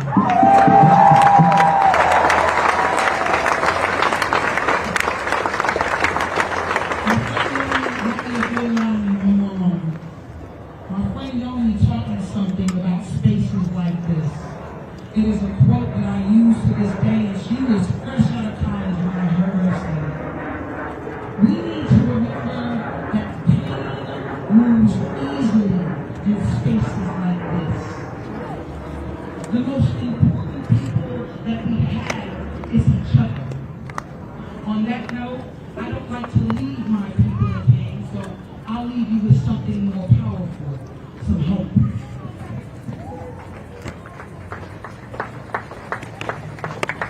Treat me Caucasian. Come off them benefits. Untriple all of our sentences. Treat me Caucasian. Give me a loan with no sin attached. Give me some privilege. Give me that. Cause I'm all in your hoodie with my hoodie on. But I got skills and teeth. And I'm like 14. So treat me Caucasian. Because y'all like the type of music that we listen to and the way that we talk. You always asking us where we from. So let me tell you. Where I'm from, you stand on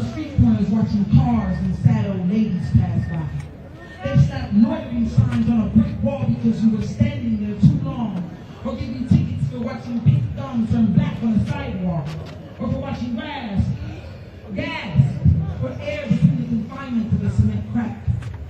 Where I'm from, you sit in parks and you're bothered by drug dealers and men old enough to be your father, wanting to know your age. Too young, you tell them, but they don't leave, so you do first. Where I'm from, it's a sense of effort or leche, and I'm on the field, so I have a opinion that goes to something to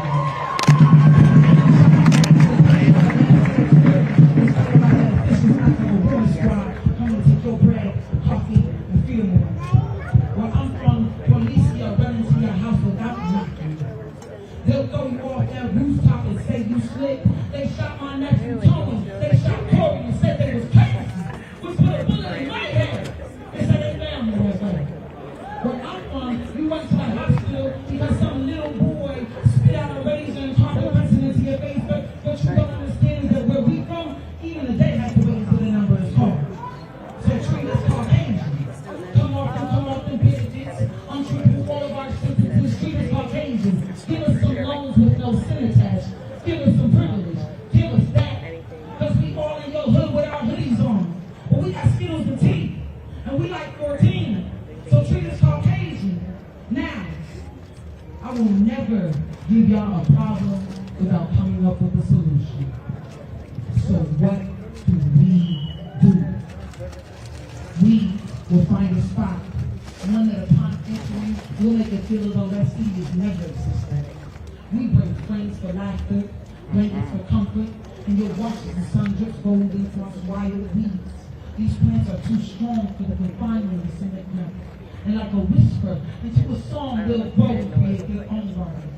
We are weary of the broken beer bottles and the used needles, but we look past the ugly and encourage the intoxicating soil for what it truly is. A haven for all those who don't want to face the reality that our lives have become. That watching life itself go by has become our crime. So treat us Caucasian. Come off them benefits, untriple all of our sentences. Treat us Caucasian. Give us some loans with no sin attached. Give us some privilege. Give us that. Because we all in your hood with our hoodies on. But we got Skittles and tea. And we're like 14. So treat us Caucasian. That's right.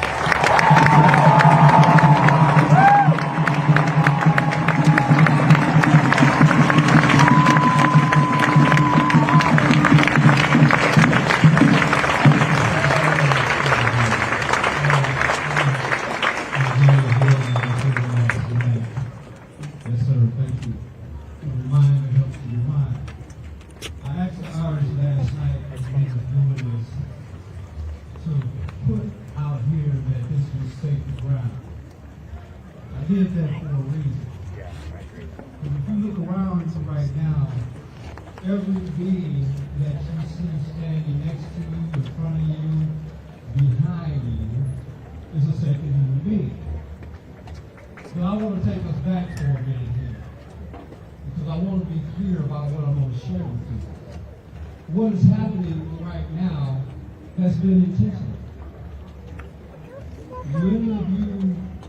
Are any of you studiers of history? All right? So understand something, that there was a constitution. You weren't in it. I weren't in it. The power that was built for this nation to survive and for us to be experiencing what we're experiencing is done by people who live different realities than we do. And when I say that, I'm talking about economic realities, political realities, social realities. They know nothing about you and they care nothing about you. So how do they accomplish these tasks and these goals? It's not as complicated as we want to make it. I'm going to give you the answer to that. And it's through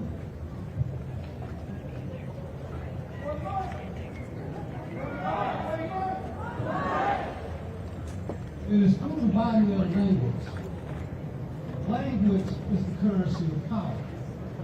Your laws, your policies, all of these things are established through the body of the language.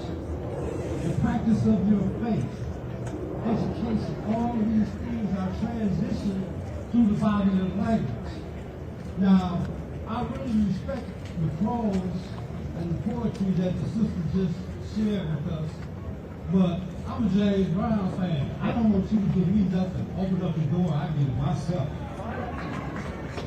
I don't want Caucasian nothing. I was born a black male, became a black boy. I'm a strong black man. Recognize that. If you don't recognize and understand, my presence is going to require you to understand that. I spent 24 and a half years in prison in the state of Wisconsin. I'm originally from Michigan. I'm the head of an organization called Moses. 95% of the organization is people of European descent. I work with them because they are people who understand the human condition. Not because they're black or white, but because they join me in the fight that I'm fighting on behalf of my people. And I want my people to join that fight. When we're talking about policing and incarceration, they are doing exactly what they were designed to do. So stop asking these people to give you anything. You demand it. You show up. You educate. You agitate. You organize. If you want some training in that, get in touch with me. All right? I'm a national organizer. I train in this. And I'm begging for my community and my people to join me in this, because this has to be strategic and it has to be intentional. It can't be a one and done. Someone said that here earlier. We're here today. Where are we going to be tomorrow?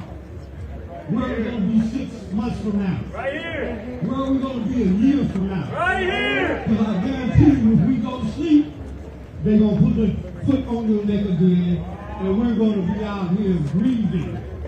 There's also another life. So I'm hoping that I am encouraging you. Okay? There's a lot of people I want to call out. Okay? And y'all already know who they are. They're building museums. They're not showing up out here. They're calling you to church every Sunday and telling you to pray about it, but they're not giving you the strategic means to do something about it. Stop supporting them. Okay? Listen, those who are able to and willing to empower you. You have the power. We have the power. Let's stop giving it away. All right? Let's stop giving it away. Let's not, like I said here last night.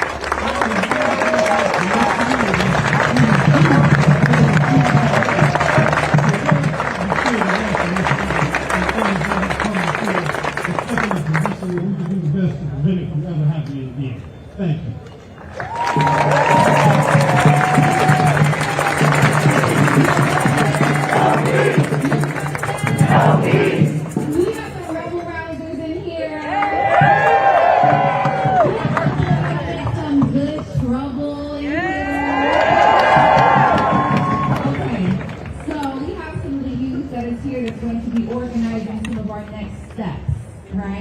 Because like our elders have said, we cannot stop, right?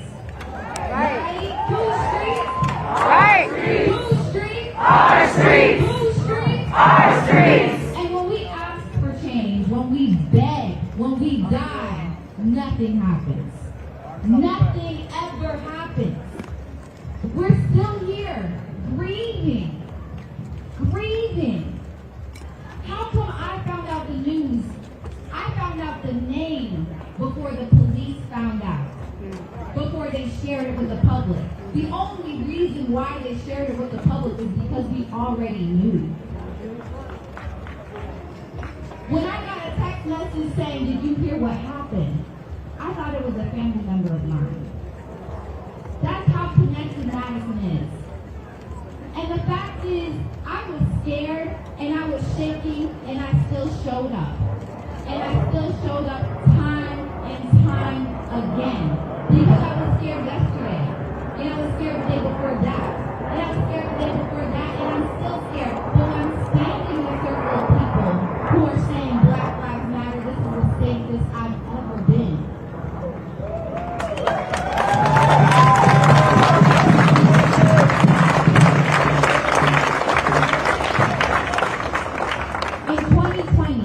19 years old, we were organizing on the steps of the Capitol. We created the group Impact Demand because we were students and we were tired of asking for change. We were tired of listening to adults that were complaining between themselves. You did this, you did that, you did, okay, and we have to move. How come I'm reading in my history books about black students who have done something in their community and looking around and seeing adults complaining? That's when I realized we all can create impact and we don't have to ask for it. We can just move.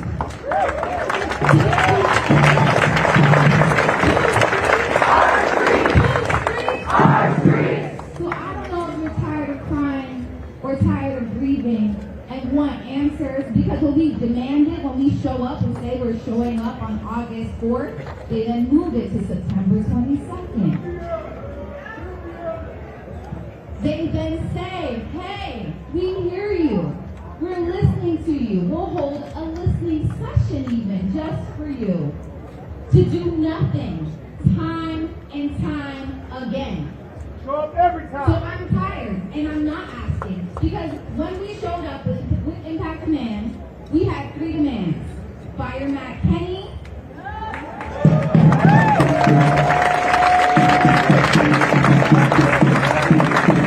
establishment of the Civilian Oversight Board, and representation in our political body and on the ground. And so we had leaders show up and march with us and hear those demands, and we got the first black statue on Capitol grounds in the U.S.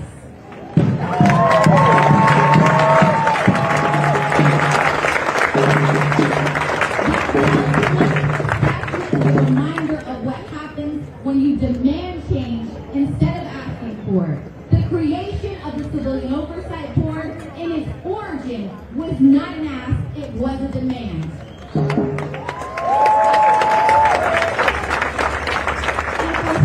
And for 6 years, I'm now 25, y'all. I'm old.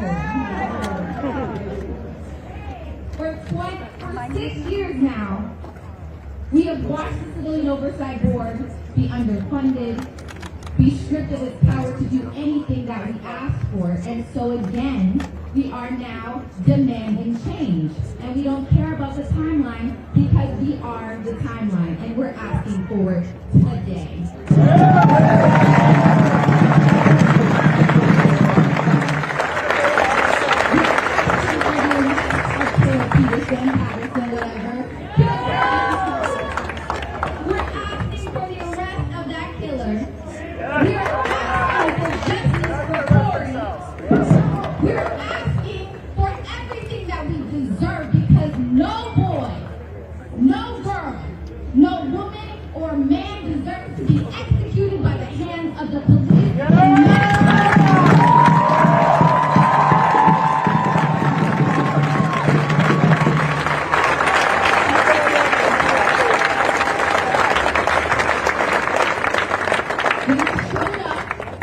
This same street, it was boarded up.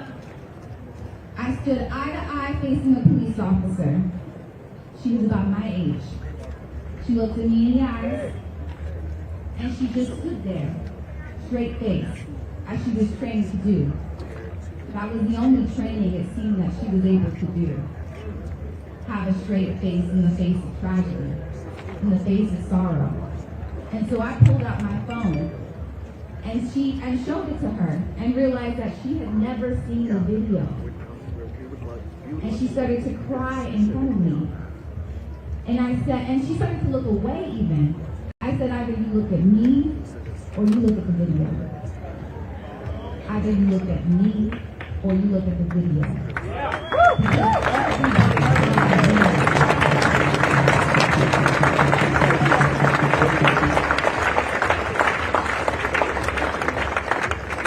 And that space went quiet. And in all the shouting and screaming, it was just me and her. At the end of the day, we're people.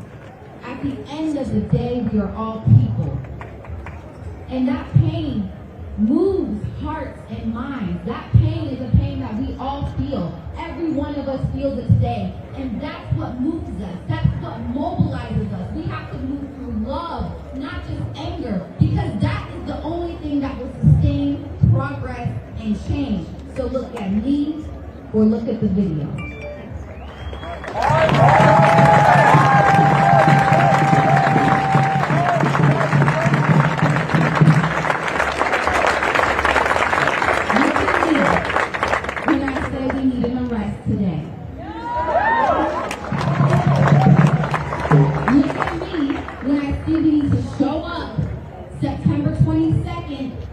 Droves, y'all.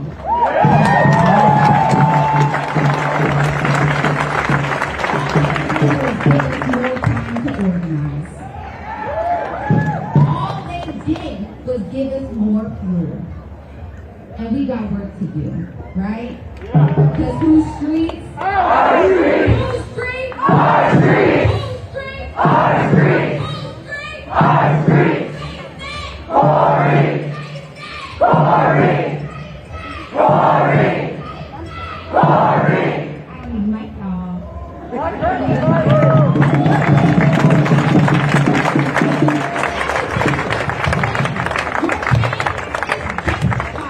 So we are going to get moving. We are going to mobilize because, like I said, we are not stopping here. We have plans for tomorrow and the next day. We're going to hurt them where their pockets hurt, right?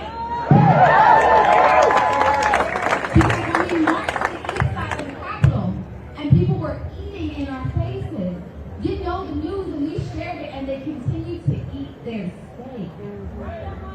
Shame. Shame. Shame. Look me in the eyes and tell me my brother died. Eating your steak. Shame. Shame. So, we got bigger streets to take over. We got work to do.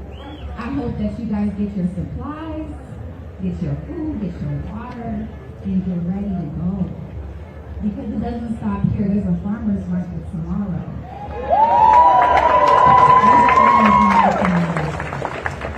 Oh, they can't show farmer's market? We're still showing up. We're still showing up.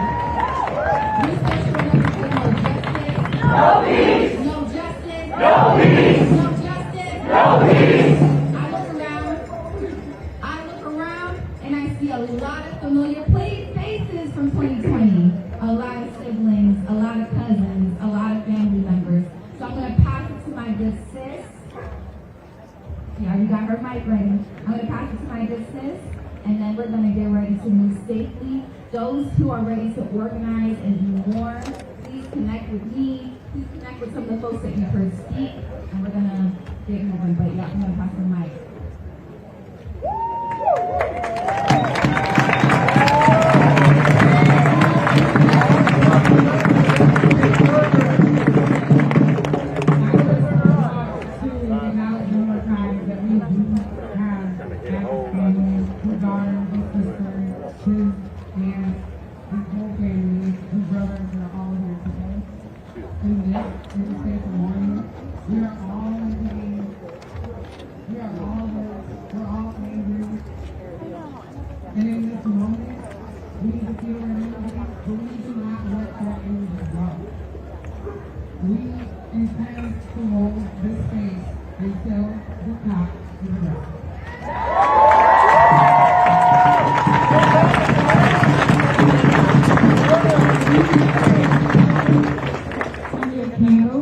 If you intend to march, do not leave without water and food.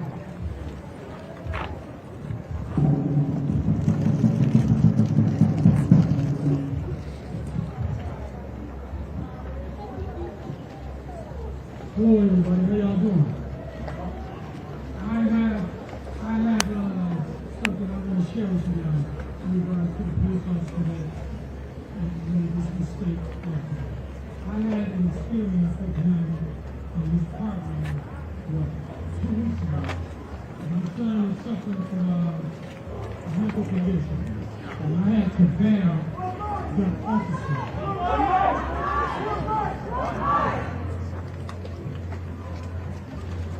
I begged the officer not to harm my son. Last year, July 7th, my son was coming out of his house, and that same police officer in his partner chased my son 5 times, arrested him, and charged him with resisting arrest. I didn't charge him with anything else. Speak up! I was under the impression that before you get charged, We can't hear you. I'm going to share with you guys that what we need to do first is get body cams on these officers.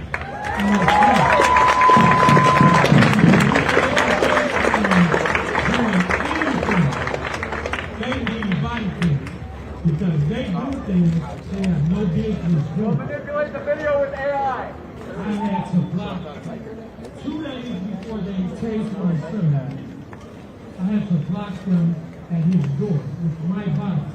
Told him that my son is suffering from a mental condition. We need a care team here. The police are not interested in you guys coming here. They try to restrict me and get out the way so they can go in there and attack my son.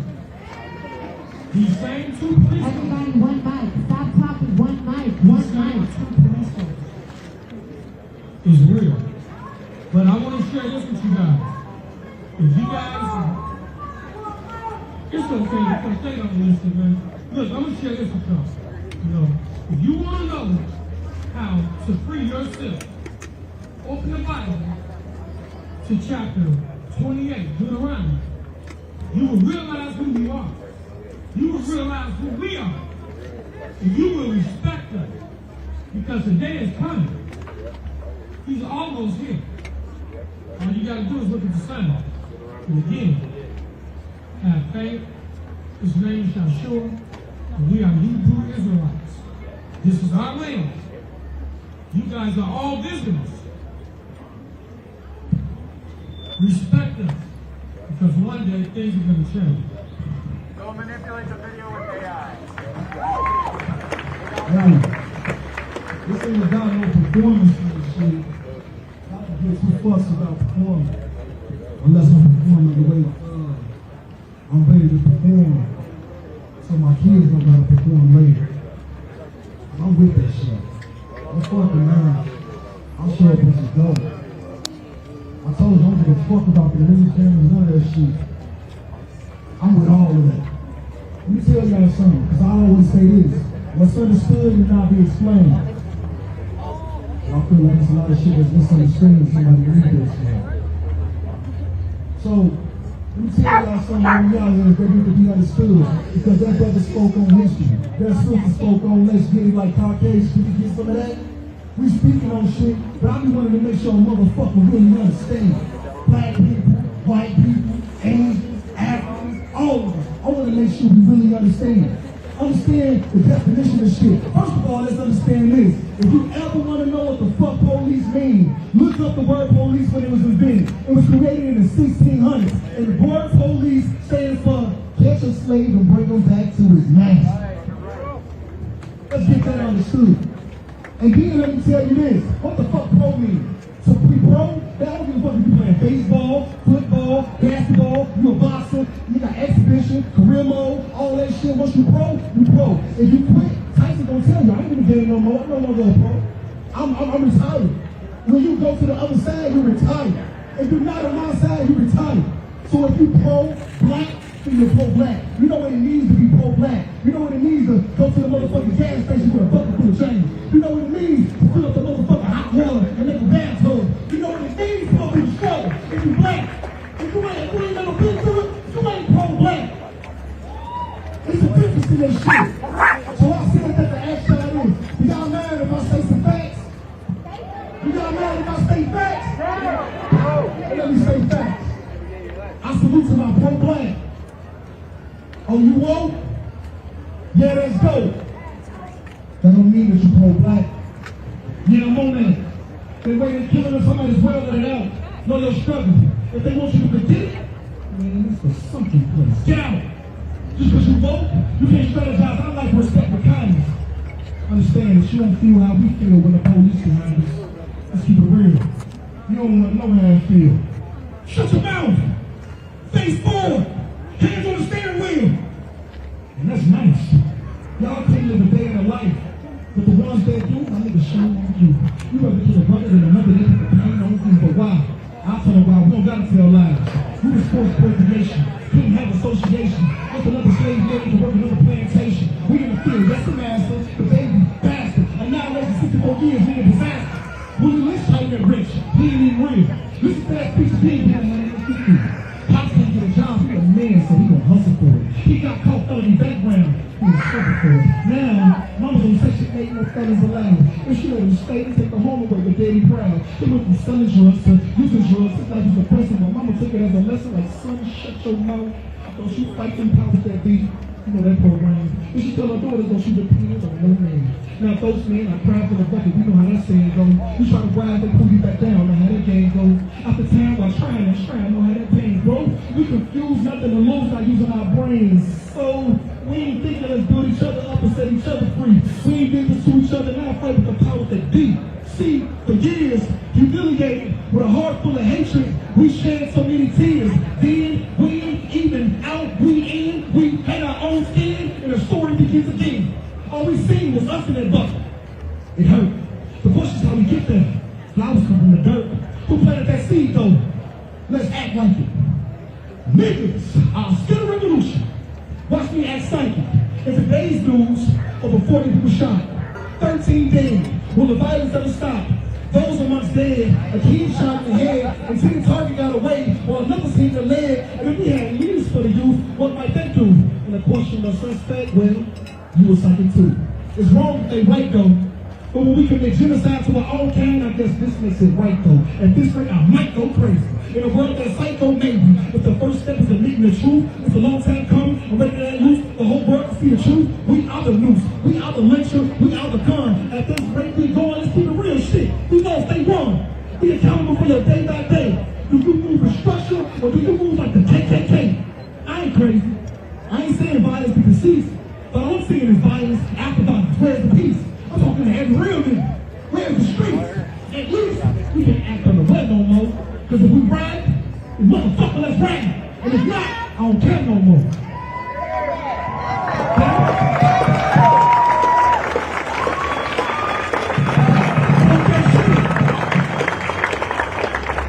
Somebody want to keep calling my shit? So we're going to let you guys do their comment, and then we'll do leaving up the walking people.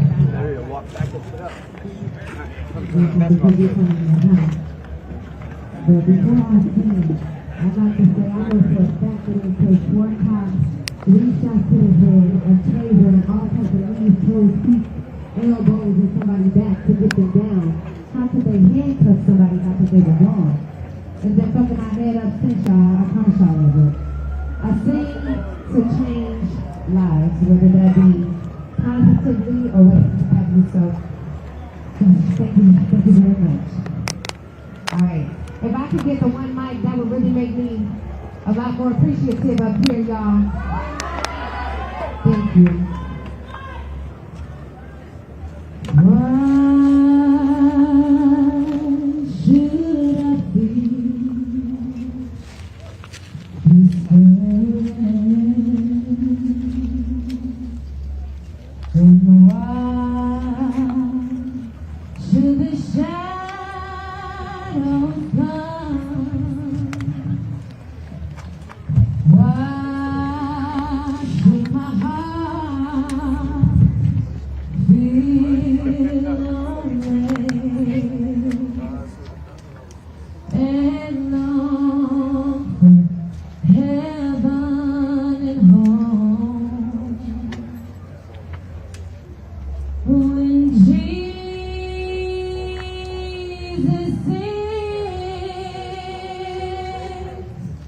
is my portion, I'll contemplate is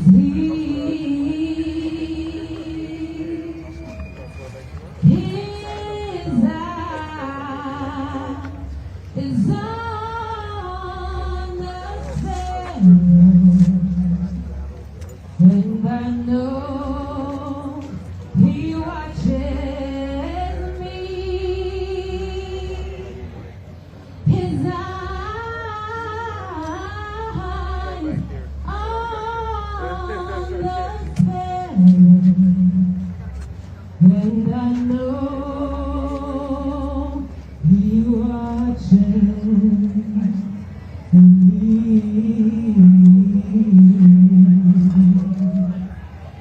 I sing because I'm happy, and I sing because I'm free. His eyes on the sparrow, and I know He watches me.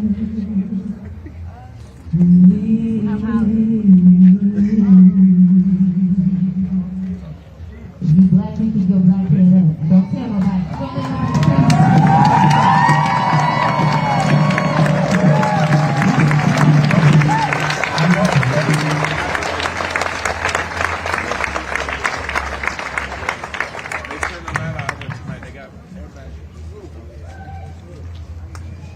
Hello, everybody. My name is and all my friends are dead. Raised in Chicago for 30 years, I've been to so many places. I've seen so many of us black people get killed just for that reason. I got some stuff to say. We got stuff to say, but we gotta learn how to say it in the right places. We gotta learn how to do it the right way. Stop being mad at each other. Let's fix the problem. Let's work with solutions. Stop being the problem. Youth, y'all gotta do better. Start. Learn how to follow before you lead. Learn how to listen before you do. Seek advice. Go to your elders. Ask them what way you should go. Stop taking things into your own hands. That's not creating nothing but problems. And we don't need any more of that. Corey don't need any more of that. We gotta learn how to follow before we lead. We gotta learn how to respect our elders before we lead. We gotta listen before we lead. This is my son, Jossie. He was with me yesterday at this protest. We went 3 blocks. 3 blocks. I taught him how to do that. In Chicago, we used to run around the block. Because I'd rather him run than to be out here hurting people. I'd rather him run than to be out here anything less than a king. We are king and we are clean. Thank you.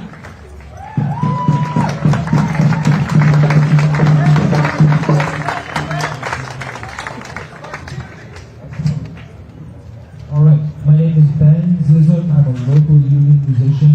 If it would please Corey's family, I would want to organize musical offerings for tomorrow night's events.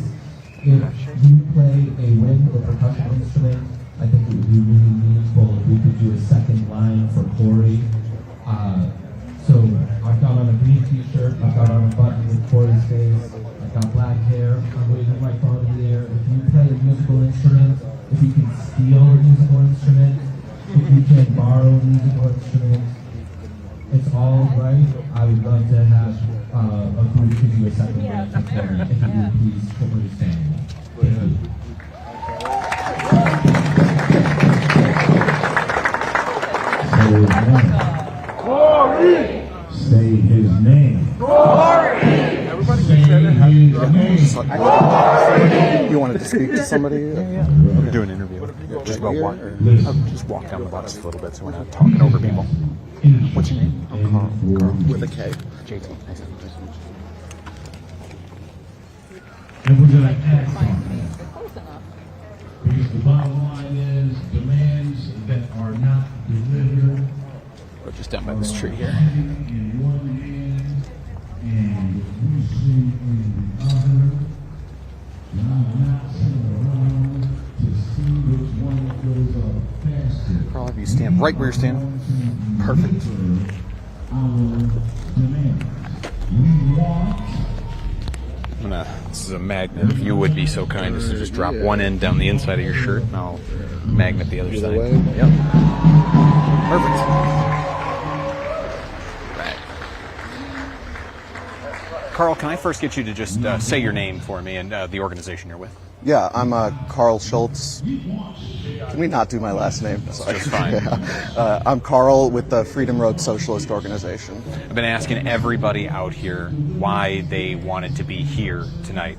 In your case, you're with an organization. Why did your organization want to be here at this vigil tonight? What did you feel your role was?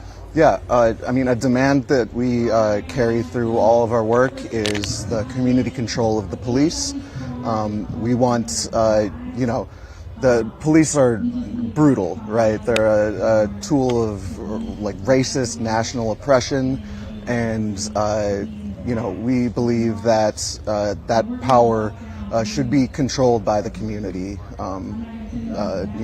by the people's hands. Yeah, I think that I think we're just so trained now in the United States that like society is only supposed to function one way, and it's usually in service of corporations, in service of the people already in power. It's hard to imagine what something as radically changing as a simple idea of community control of the police would look like. Can you spell it out for people? What would community control of police look like? Yeah, I mean, it's democracy, right? At the end of the day, like, these racist cops shouldn't be allowed to execute people without repercussions, and those repercussions need to be dealt out by the people themselves, right? This pig essentially executed someone, and he needs to go to jail at the end of the day. That's this racist cop needs to be arrested and tried for his crimes. That's the democratic demand of this movement. Right? So what's FRSO's work in trying to bring about that vision for what Madison could be like?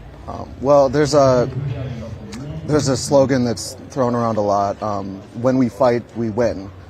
So we want to take the people to where we can have that fight, right?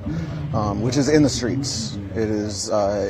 It's at the city hall, in these boardrooms. It's where we can confront this head on, make our voices heard, build these movements to actually confront power.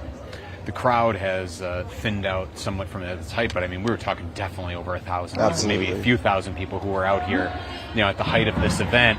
How do you try and seize this moment while there is so much attention, so much energy around this, so much rage at Madison Police Department to actually bring about the change that you want to see? What is the actual tactics that you're going to use to try and harness this and try and build that better future that you see for your community? Yeah, I mean, we want to connect directly with the community, speak with all the people here, and work as closely as we possibly can with Freedom Inc., which is one of the, I would say, most renowned organizations in this area fighting for community control of the police specifically. That's a demand they've raised since before 2016, I believe, when Tony Robinson Jr., actually a classmate of mine, was executed in an apartment building. Not too far from where we are now. Exactly, less than a mile. Yeah. It's working closely with these people, with these organizations in the streets, that we can actually mobilize them and make that change. I think a lot of people are going to be watching this. I mean, we're a national outlet, so people are going to be watching this from across the country, and it's going to feel far away. you know, it's a lot closer to you when you're talking about, you know, Tony Robinson, who was in your, you describe him as a classmate, and now again this playing out right here on your own city streets. Try and make, you know, what's the emotion that you feel in this moment? Try and put it in human terms that anybody could identify with. What are you feeling in this moment? What were you feeling when you heard that Tony had been killed? You know, try to make it real for people, so it's not just something playing out on a screen for them. I mean, the first thing is rage, right? Yeah, you feel angry, you feel sadness. You know, I watched his cousins cry right next to me and tell, you know, their personal experiences, and you know, there's plenty of people today who did the same thing, and but I think the most important emotion is hope in all of it, because this is a lot of people, like you said, over 1,000, and it's these people who can make that change. And you know, there's people organizing vigils around the country as well. The Lacrosse Students for a Democratic Society did a vigil. I believe there's one in Texas. And there'll be more. Right? This isn't going to stop here. It's going to keep going. It'll be in your city. And if it's not for this situation, it'll be for another racist cop execution. Because this is happening all the time. Exactly. It happens all the time. Times that we don't even know about. I would say to folks who this feels far away to, it's not. It'll happen to your neighbor. It has happened to your neighbor, and when it does, hit the streets.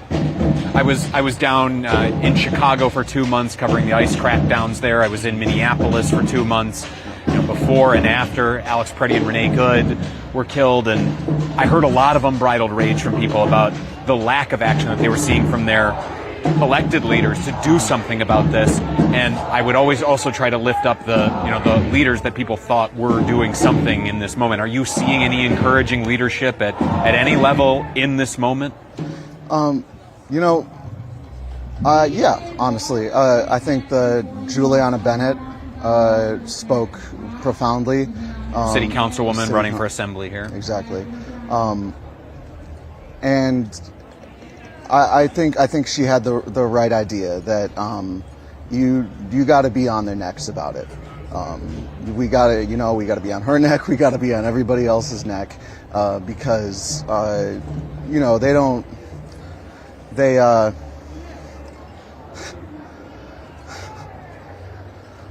they give a little and take a lot, right? We gotta make them give us a lot. We gotta ask for everything and take everything that we can get. So. Carl, is there any question I haven't asked you that you'd like to be able to weigh in on? Any parting thoughts? I mean, get organized is the big thing. Join an organization. Join the Freedom Road Socialist Organization. If you're a student, join SDS. The movements are waiting for you, and just hit the streets with them. Build the fights. Carl, thank you so much. I see the event's breaking up. Probably a good chance for you guys to go and talk to some folks, so I'll let you go here. Thank you so much for your time. Let me steal that microphone back if you can undo the magnet for me. I really appreciate it. Thank you, Carl.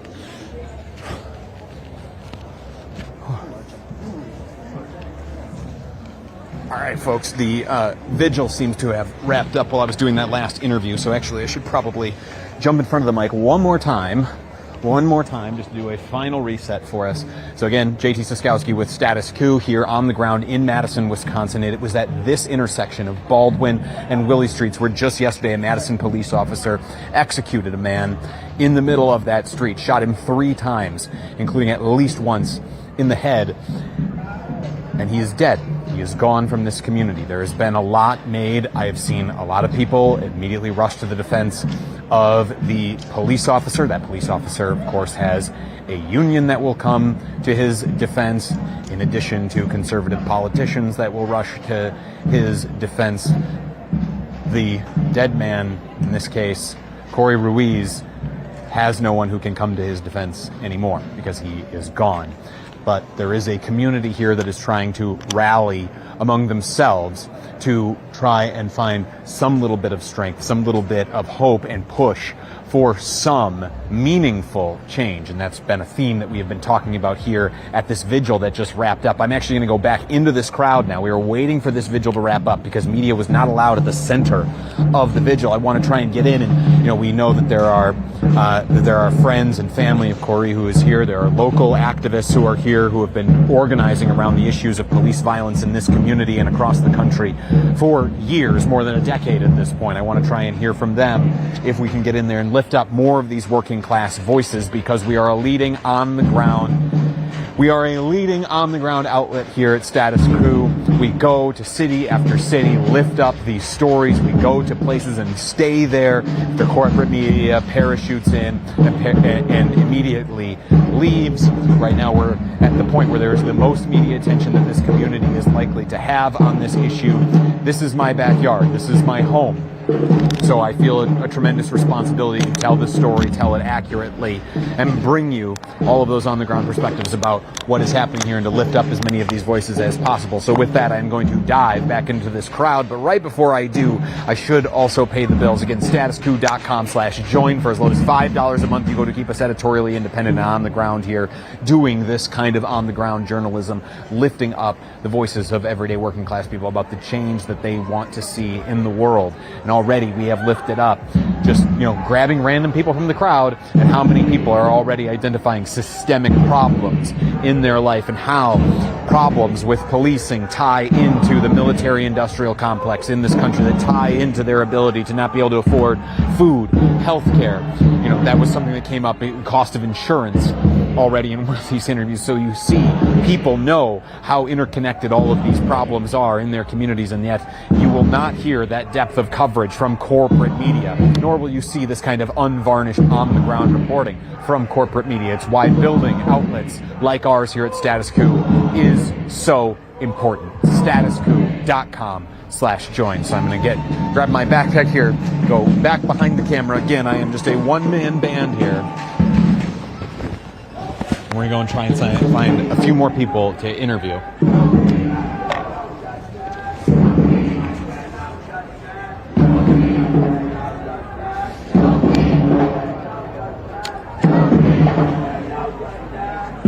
We'll swing by this drum line that's happening here, the chanting, just to give you some of those sights and sounds, now that we can be a little closer to a lot of the action. What's his name? Corey! Justice Rowe! Corey! Justice Rowe! Corey! Bring it on, God!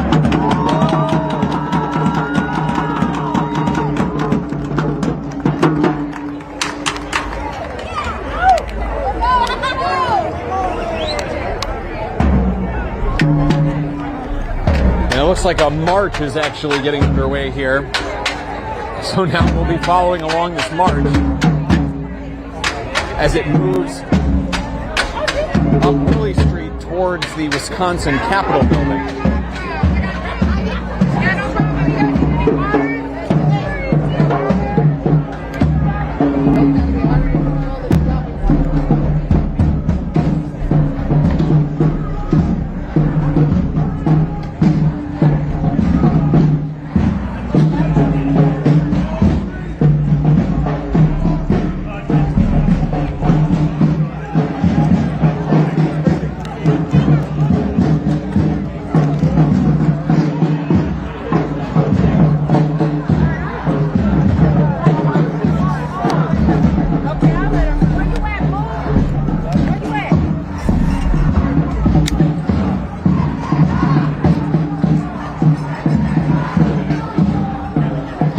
Here at Status Coup, we gained a lot of audience during our coverage on the ground in Minneapolis.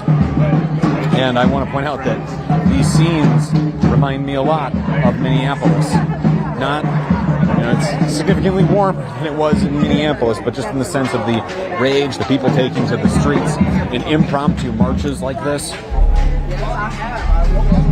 just as a way to try and express the tremendous amount of rage that they feel at a system that has been harming people in their communities. And it again is law enforcement violence, not an ICE agent in this case, but a local police officer. It goes to show how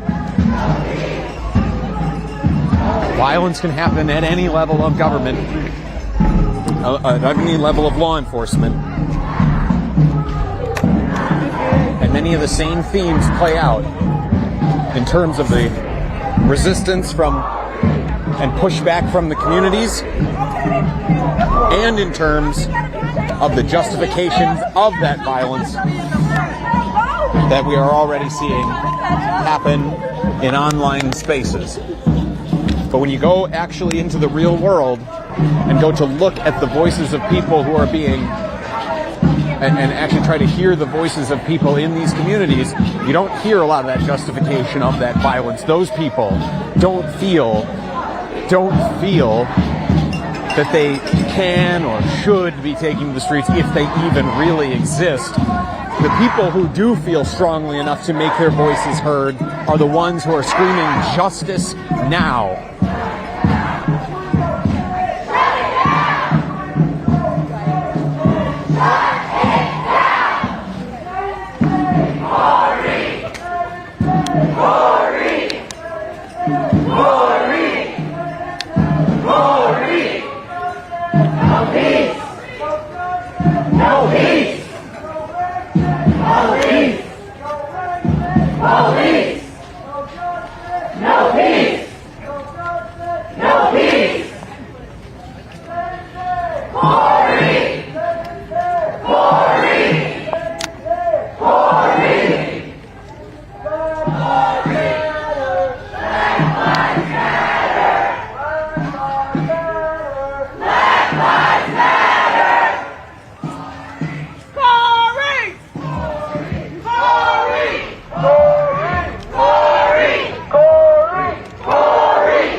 The march here seems to have stalled just a little bit to let some of the marchers who were further back catch up,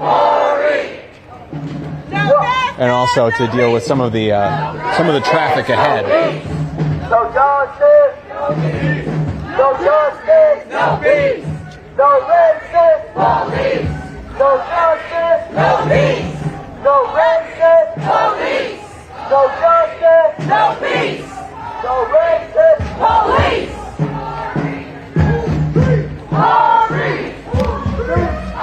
streets! Our streets! Our streets! Our streets! Our streets! Our streets! Our streets! Our streets! Our streets! Our streets! Our city! Our city! Our city! Our city! Our city! Our city! Our streets! Our streets! Our streets! Our streets! Our streets! Our streets! What do we want? Justice! When do we want it? Now! What do we want? Justice! When do we want it? Now! And if we don't get it, shut it down! If we don't get it, shut it down! What do we want? Justice! When do we want it? Now! What do we want? Justice! When do we want it? Now! Say his name! Say his name! Corey! Say his name! Corey! Say his name! Corey! Whose streets? Our streets! Whose streets? Our streets! Whose city? Our city! Whose city? Our city! Whose streets? Our streets! Whose streets? Our streets! Whose streets? Our streets! Whose city? Our city! What do we want? Justice! When do we want it? Now! What do we want? Justice! When do we want it? Now! No justice! No peace! No peace! Corey!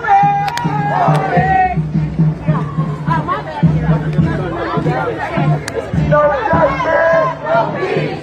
No justice! No peace! No racist!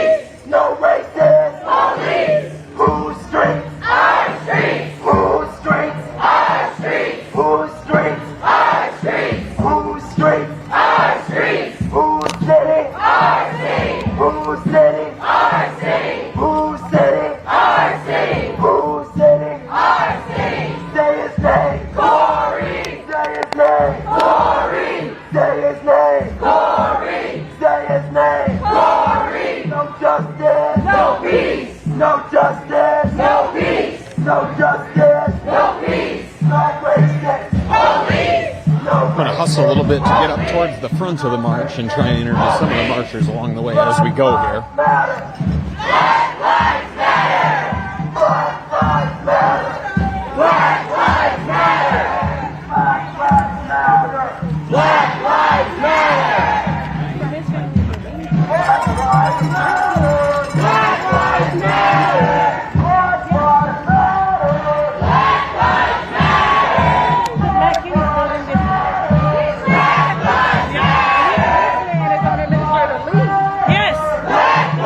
Pardon the interruption, guys. I'm a reporter. I'm a journalist with Status Coup News, online independent progressive outlet. Been interviewing people about why they wanted to be in the streets today, why it was important to them. Would you guys? Our voice matters, and we're taking the phone. Would you mind if I put a microphone on you and got you to say that? Yeah. It's got a clip on it. That's pretty hard to. Let me know if you can't get it. Okay. Perfect. You got it. Yeah. First of all, however you want to be identified, name or alias. It doesn't matter. Daiquiri. What's it? Daiquiri. Daiquiri. Yep. Nice to meet you, Daiquiri. I'm JT. So first, can you read off the signs that you're wearing? Yep. It says corrupt cops deserve to die too. And it says fuck you, kill Peterson. Now, that's a play on the cop's name there. Yeah. It's like a strong sentiment. Why was it important to you to deliver that strong message here Because today? I think he deserves to die. We don't want justice, we want revenge, and he deserves to die. What do you say to people who... Thank you. Thank you for looking out for me. Yeah. What do you say to people who say that, you know, an eye for an eye leaves the whole world blind? Where does it end? It doesn't. I guess it's just going to be a war on the country. This killing crime has got to go. Hey, hey. Ho, ho. How do you ensure that something like this never happens again? When we start fighting back. What does fighting back look like? Doing what they do to us. Because I'm a mom of a black son. And Lord forbid if anything happens to him, it's going to be a war. And that's not right hand to God, and he knows it. Yeah, and that danger feels that real to you. It does. It really does. Yeah. Where were you when you saw the video or you first heard about what had happened to Corey, and what was your reaction? I was at home, and my first emotions was again. And so that's when I realized I had to get up and be a part of this, because we can sit back and, behind closed doors all the time. But if we don't come together and stand up, nothing will ever change. I just need to put like one more step distance between us. Thank you. Okay, I understand it's difficult for us to hear each other too now, but okay. So, what is it? How does it affect how you feel at all to be among this mass of people feeling similar feelings to you? Yeah, it's empowering, because it does. It's like everybody don't come out to events like this, but this one is cause for everybody to come and be a part of. And I would hope somebody would do the same for me. And it's time to change. If don't, then we will take it by force. That's how I feel. We're tired. We're tired. A lot of us are not afraid to die, and we're tired. Do you see any way for, you've made a lot of references to kill, to violence, as a way to enact the change you want to see? Do you see a peaceful path open to you anymore at this point? When we're all dead. Hello. All right. That's it. We are, and you still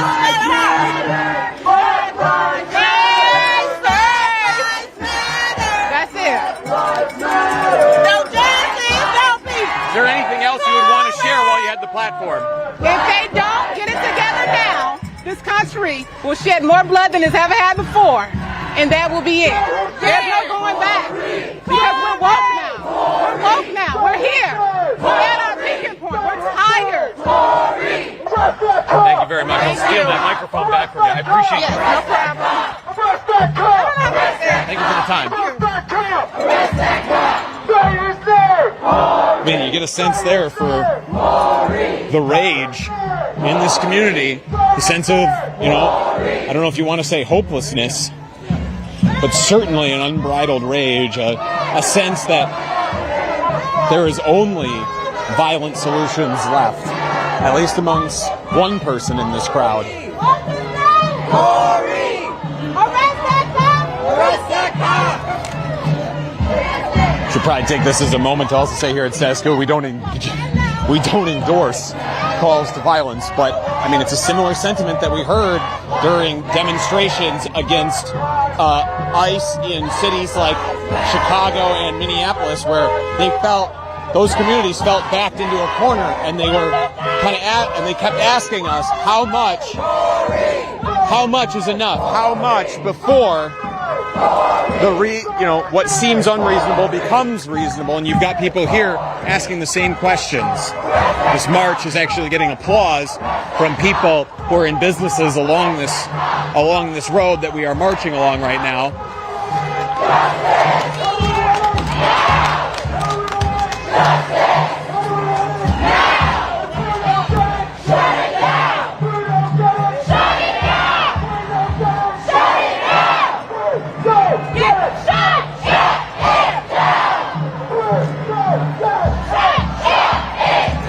But that is the kind of unvarnished look at these people's very raw feelings that you are not going to get on corporate media. And that's why supporting an on-the-ground outlet is so important. And I'll point out that just some of the logistics of how the protesters are working here is they've got a small caravan of vehicles that are actually leading the procession, and those vehicles are blocking a lot of the side streets, providing that safety, that guidance for the marchers as they go, and also leading the marchers on the path that they are taking. Right now, they are on Patterson Street and are making their way over, presumably to East Washington Avenue, which is a main drag that heads through much of Madison's east side, and also leads directly up to the state capitol building. A march yesterday that I was out here for, we weren't live from it, but I was covering it, took a similar path. So I'm just assuming they're repeating much of that same pattern.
Welcome to my town. Thank you.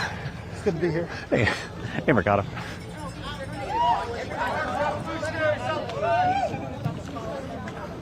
Bit of a run to get up here. You just waited on some of the crowd to catch up. We heard it was a big gap. Hey, we got Andrew Mercado from Mercado Media out here. Corey! Corey! Say his name! Corey! Say his name! Corey! Black Lives Matter! Black Lives Matter! What do we want? Justice! What do we want? Now! When do we want it? Now! Now! Shut it down! Shut it down! I don't know if it's the family leading. Shut it down! I know that there are some family and friends here, but I couldn't point out until Black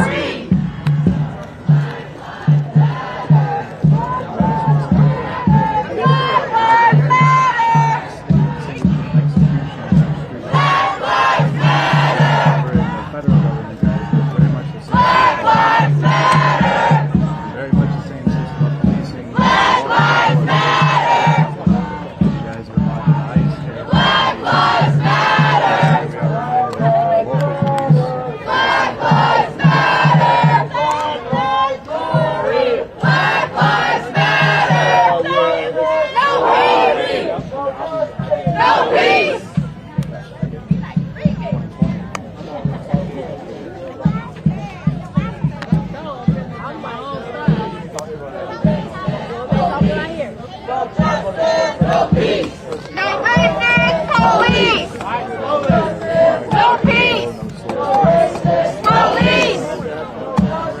No peace. Police.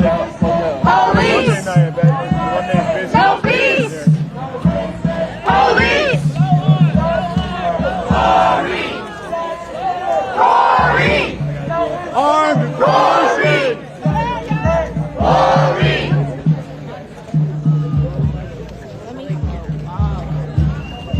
Study the Black Panthers. Study the Black Panthers. Hey, yo, slow down! How about Fred Hampton? You and my Fred Hampton? He's not here. He's not here, but he's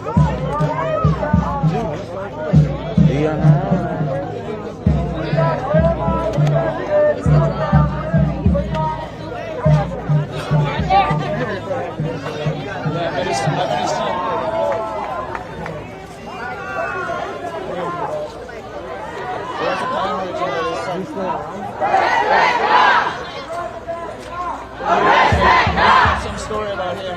No peace. No peace. Police. They put him in jail. They put him in prison. Police.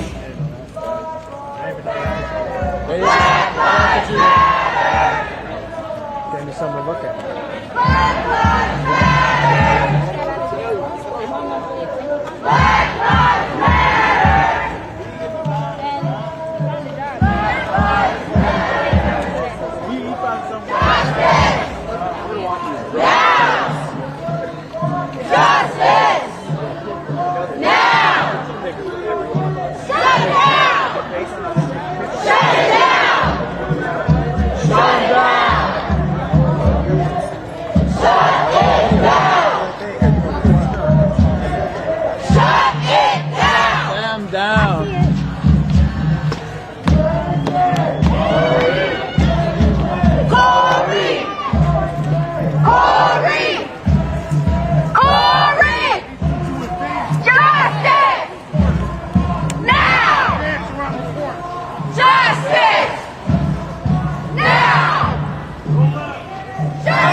All right, folks, I got to keep an eye on my battery. I'm down to about 20 minutes here, so I'm probably going to be looking for a chance to take a quick break just to be able to swap camera batteries,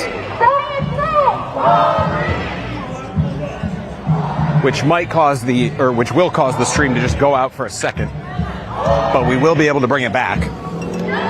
I'll give you a warning once I feel like we're in that position, because we've still got time here, like I said, about 20 minutes of battery life.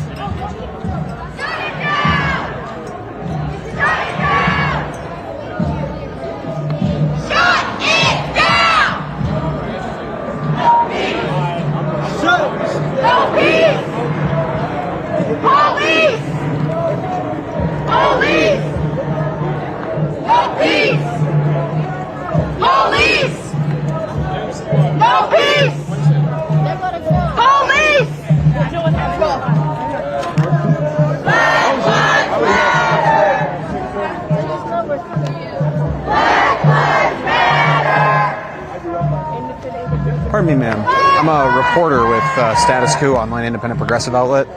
No, are you saying you don't want to talk? Understood. I apologize.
Justice! Who do we want it? Now!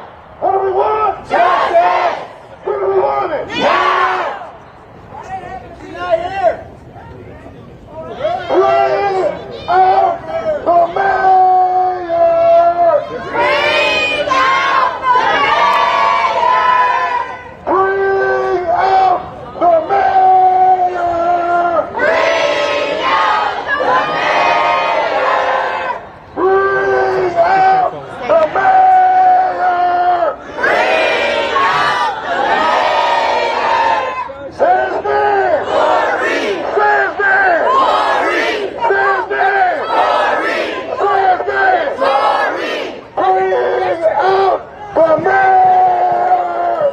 Bring out the mayor! Bring out the mayor! Bring out the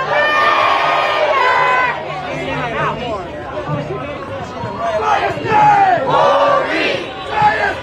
Corey! What do we want? Justice! When do we want it? Now!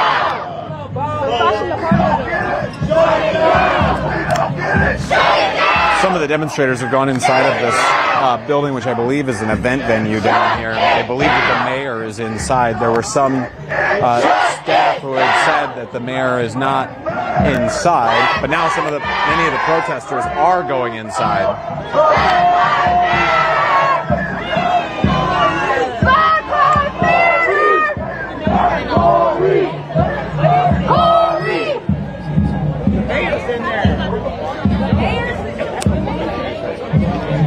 What's it? Mayor's residence is here? No. This is an event venue. It seems, I don't know what event was going on here, but it seems like that protesters believe that this is where the mayor is. She may have had an event scheduled here. I overheard some of the people who were already attending it had come out to applaud the protesters, saying she's not here. Now, whether or not that's true, I don't know.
Respect what we doing as black people.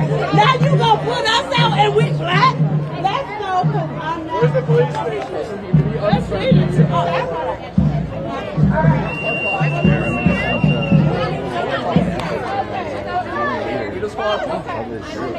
No justice, no peace. No justice, no peace. No justice, no peace. No justice, no peace. Okay.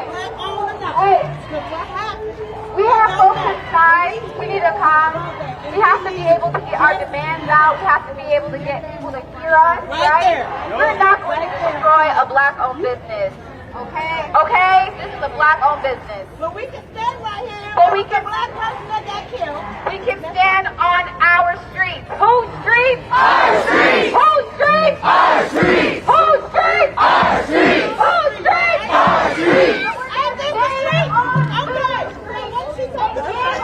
demand to the mayors that occupy this building, to the mayors that walk out instead of listening to us, to the mayors that decided that they could stay and have food and eat in our faces instead of attending a vigil for a man who lost his life.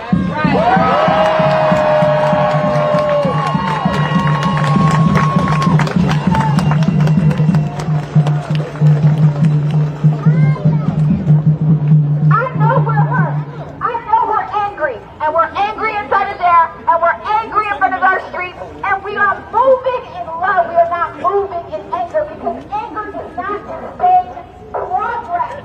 Okay?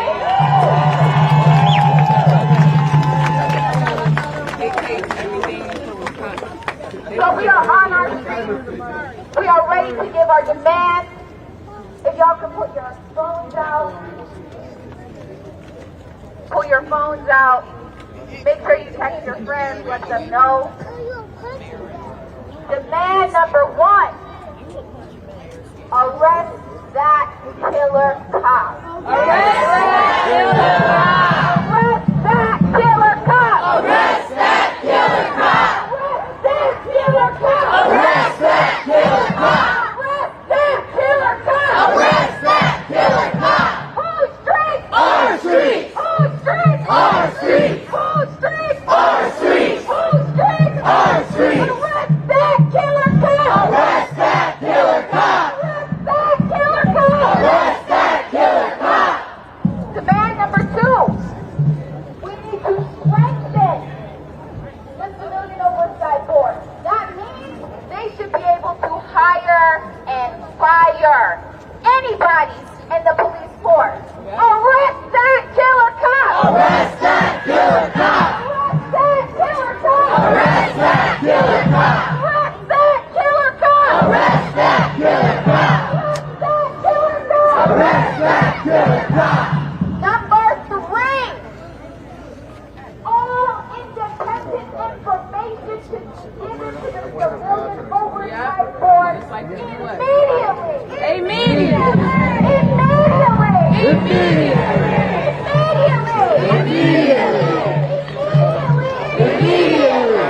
All independent information should be given to the independent civilian oversight board immediately.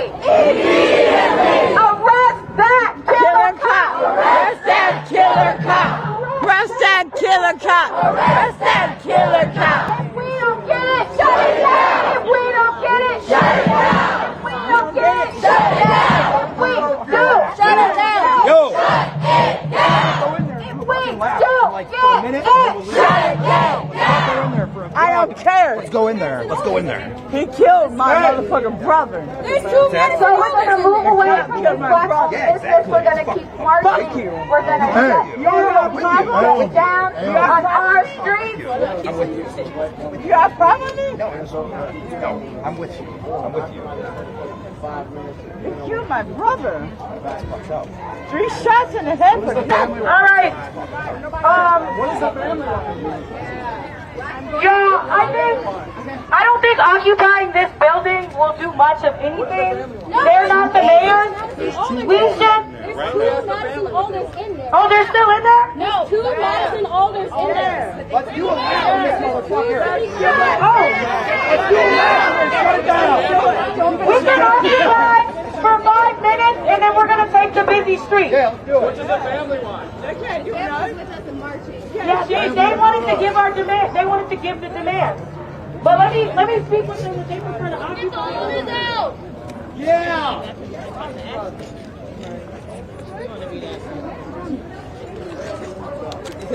Hey, don't forget while we out here, say his name. Corey. Say his name. Corey. Say his name. Corey. All right then, goddammit.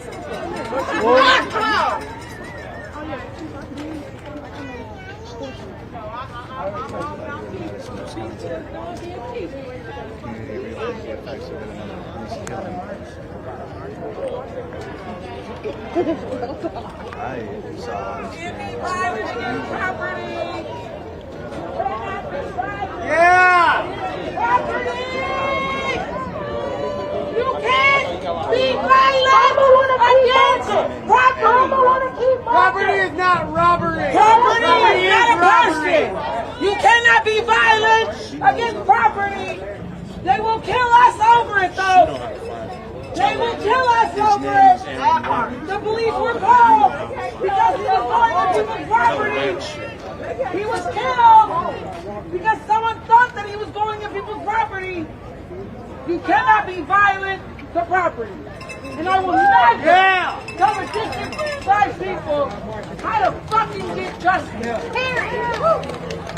Family is leading the protesters down the street here again. Right side cyclist, please fill in the straight line. God bless y'all. Hold the back of my shirt. I gotta get to my car. They moving. Right side circle.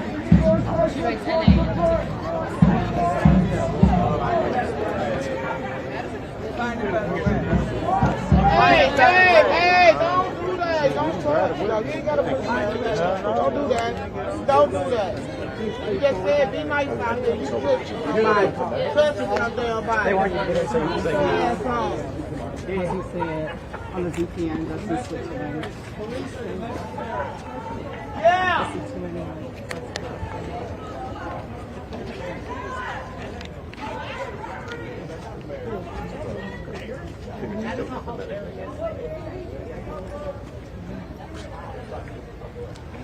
Stay behind the vehicle.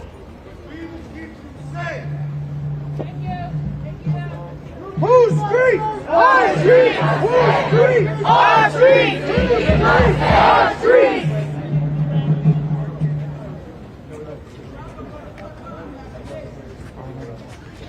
Can I pull you one forward? Sure. Thank you so much. God bless you, man. Love your hat. Helmet.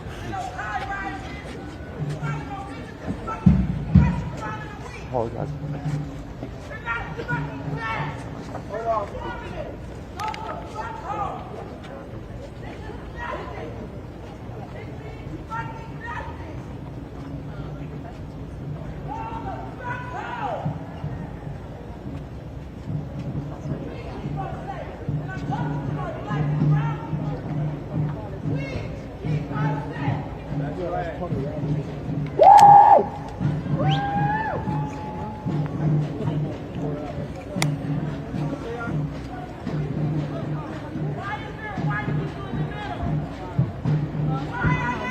White people, if you can, get towards the edges. Go, quick.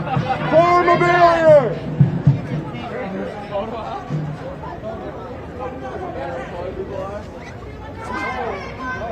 They're literally telling you.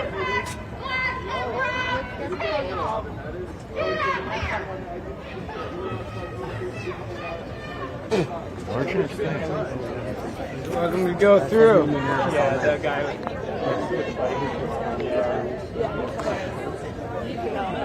Now he's like, oh, I'm going to be with the black people in the middle. Yeah, instead of listening to the black people.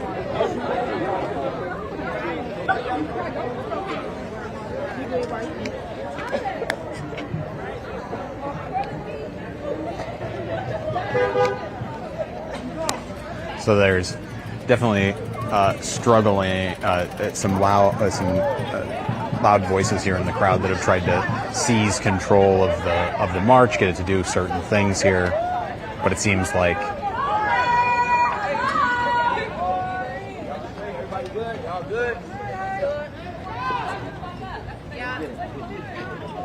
No justice! No peace! No justice! No peace! No justice! No peace!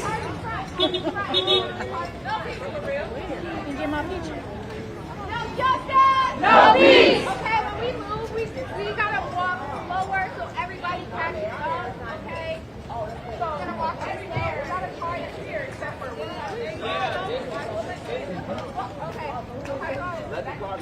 they're struggling with some of the organizing of just trying to set the pace of the march and actually get it moving at a pace that everybody can keep up with. Seems to be part of the issue, is that they're trying to wait for folks near the rear of the march to catch up to folks near the front, and folks near the front who are trying to move with where there seems to be a few at least really passionate individuals are not having a lot of that patience in moving. While we're dealing with this, I am going to switch out batteries in the camera. Of course, this is when the march gets back underway, is right when I am ready to pause and put a battery in the camera. That's exactly what I'm going to do, folks. I'm going to break here for just a second, just to put a fresh battery in the camera. How the fuck you gonna try to shut us up? No, but bitch, shut your ass up! Because our mayor's not there. How you gonna come speak for a mayor that ain't here? Shut up!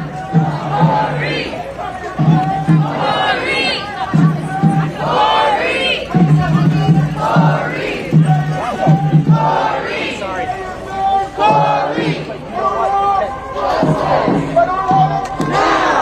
What do we want?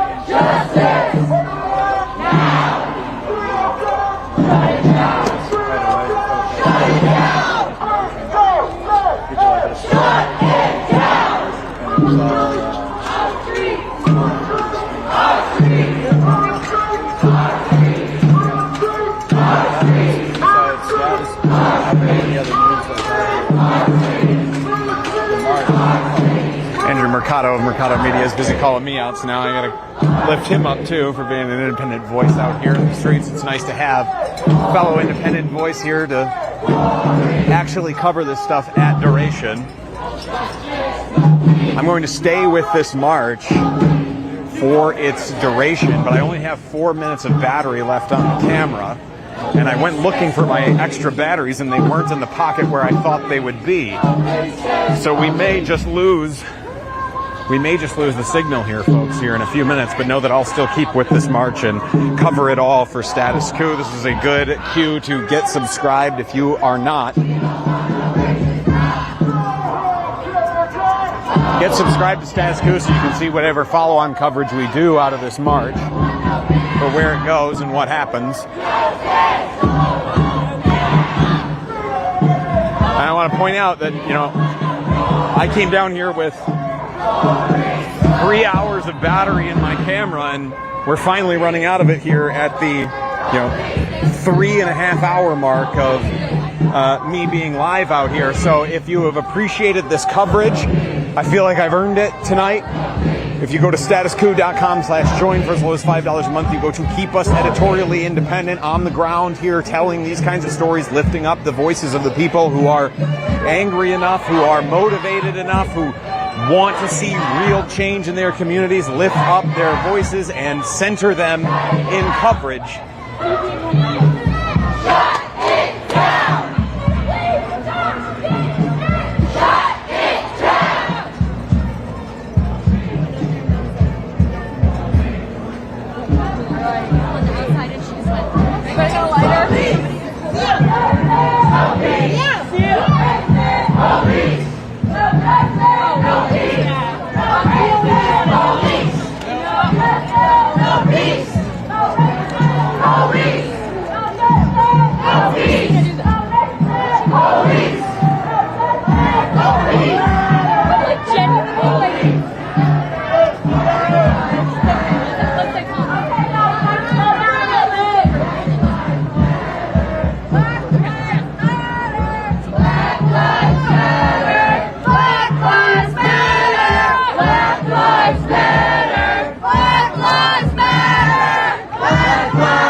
So we're on 1 minute of battery life left here, so I'm going to bring this to a close. If you've been with us for this long, thank you very much. I really appreciate it. We're about to get cut off by the dying battery, but for now, thank you so much for being with us here at Status Coup. I really appreciate it on behalf of myself, our entire team here at Status Coup.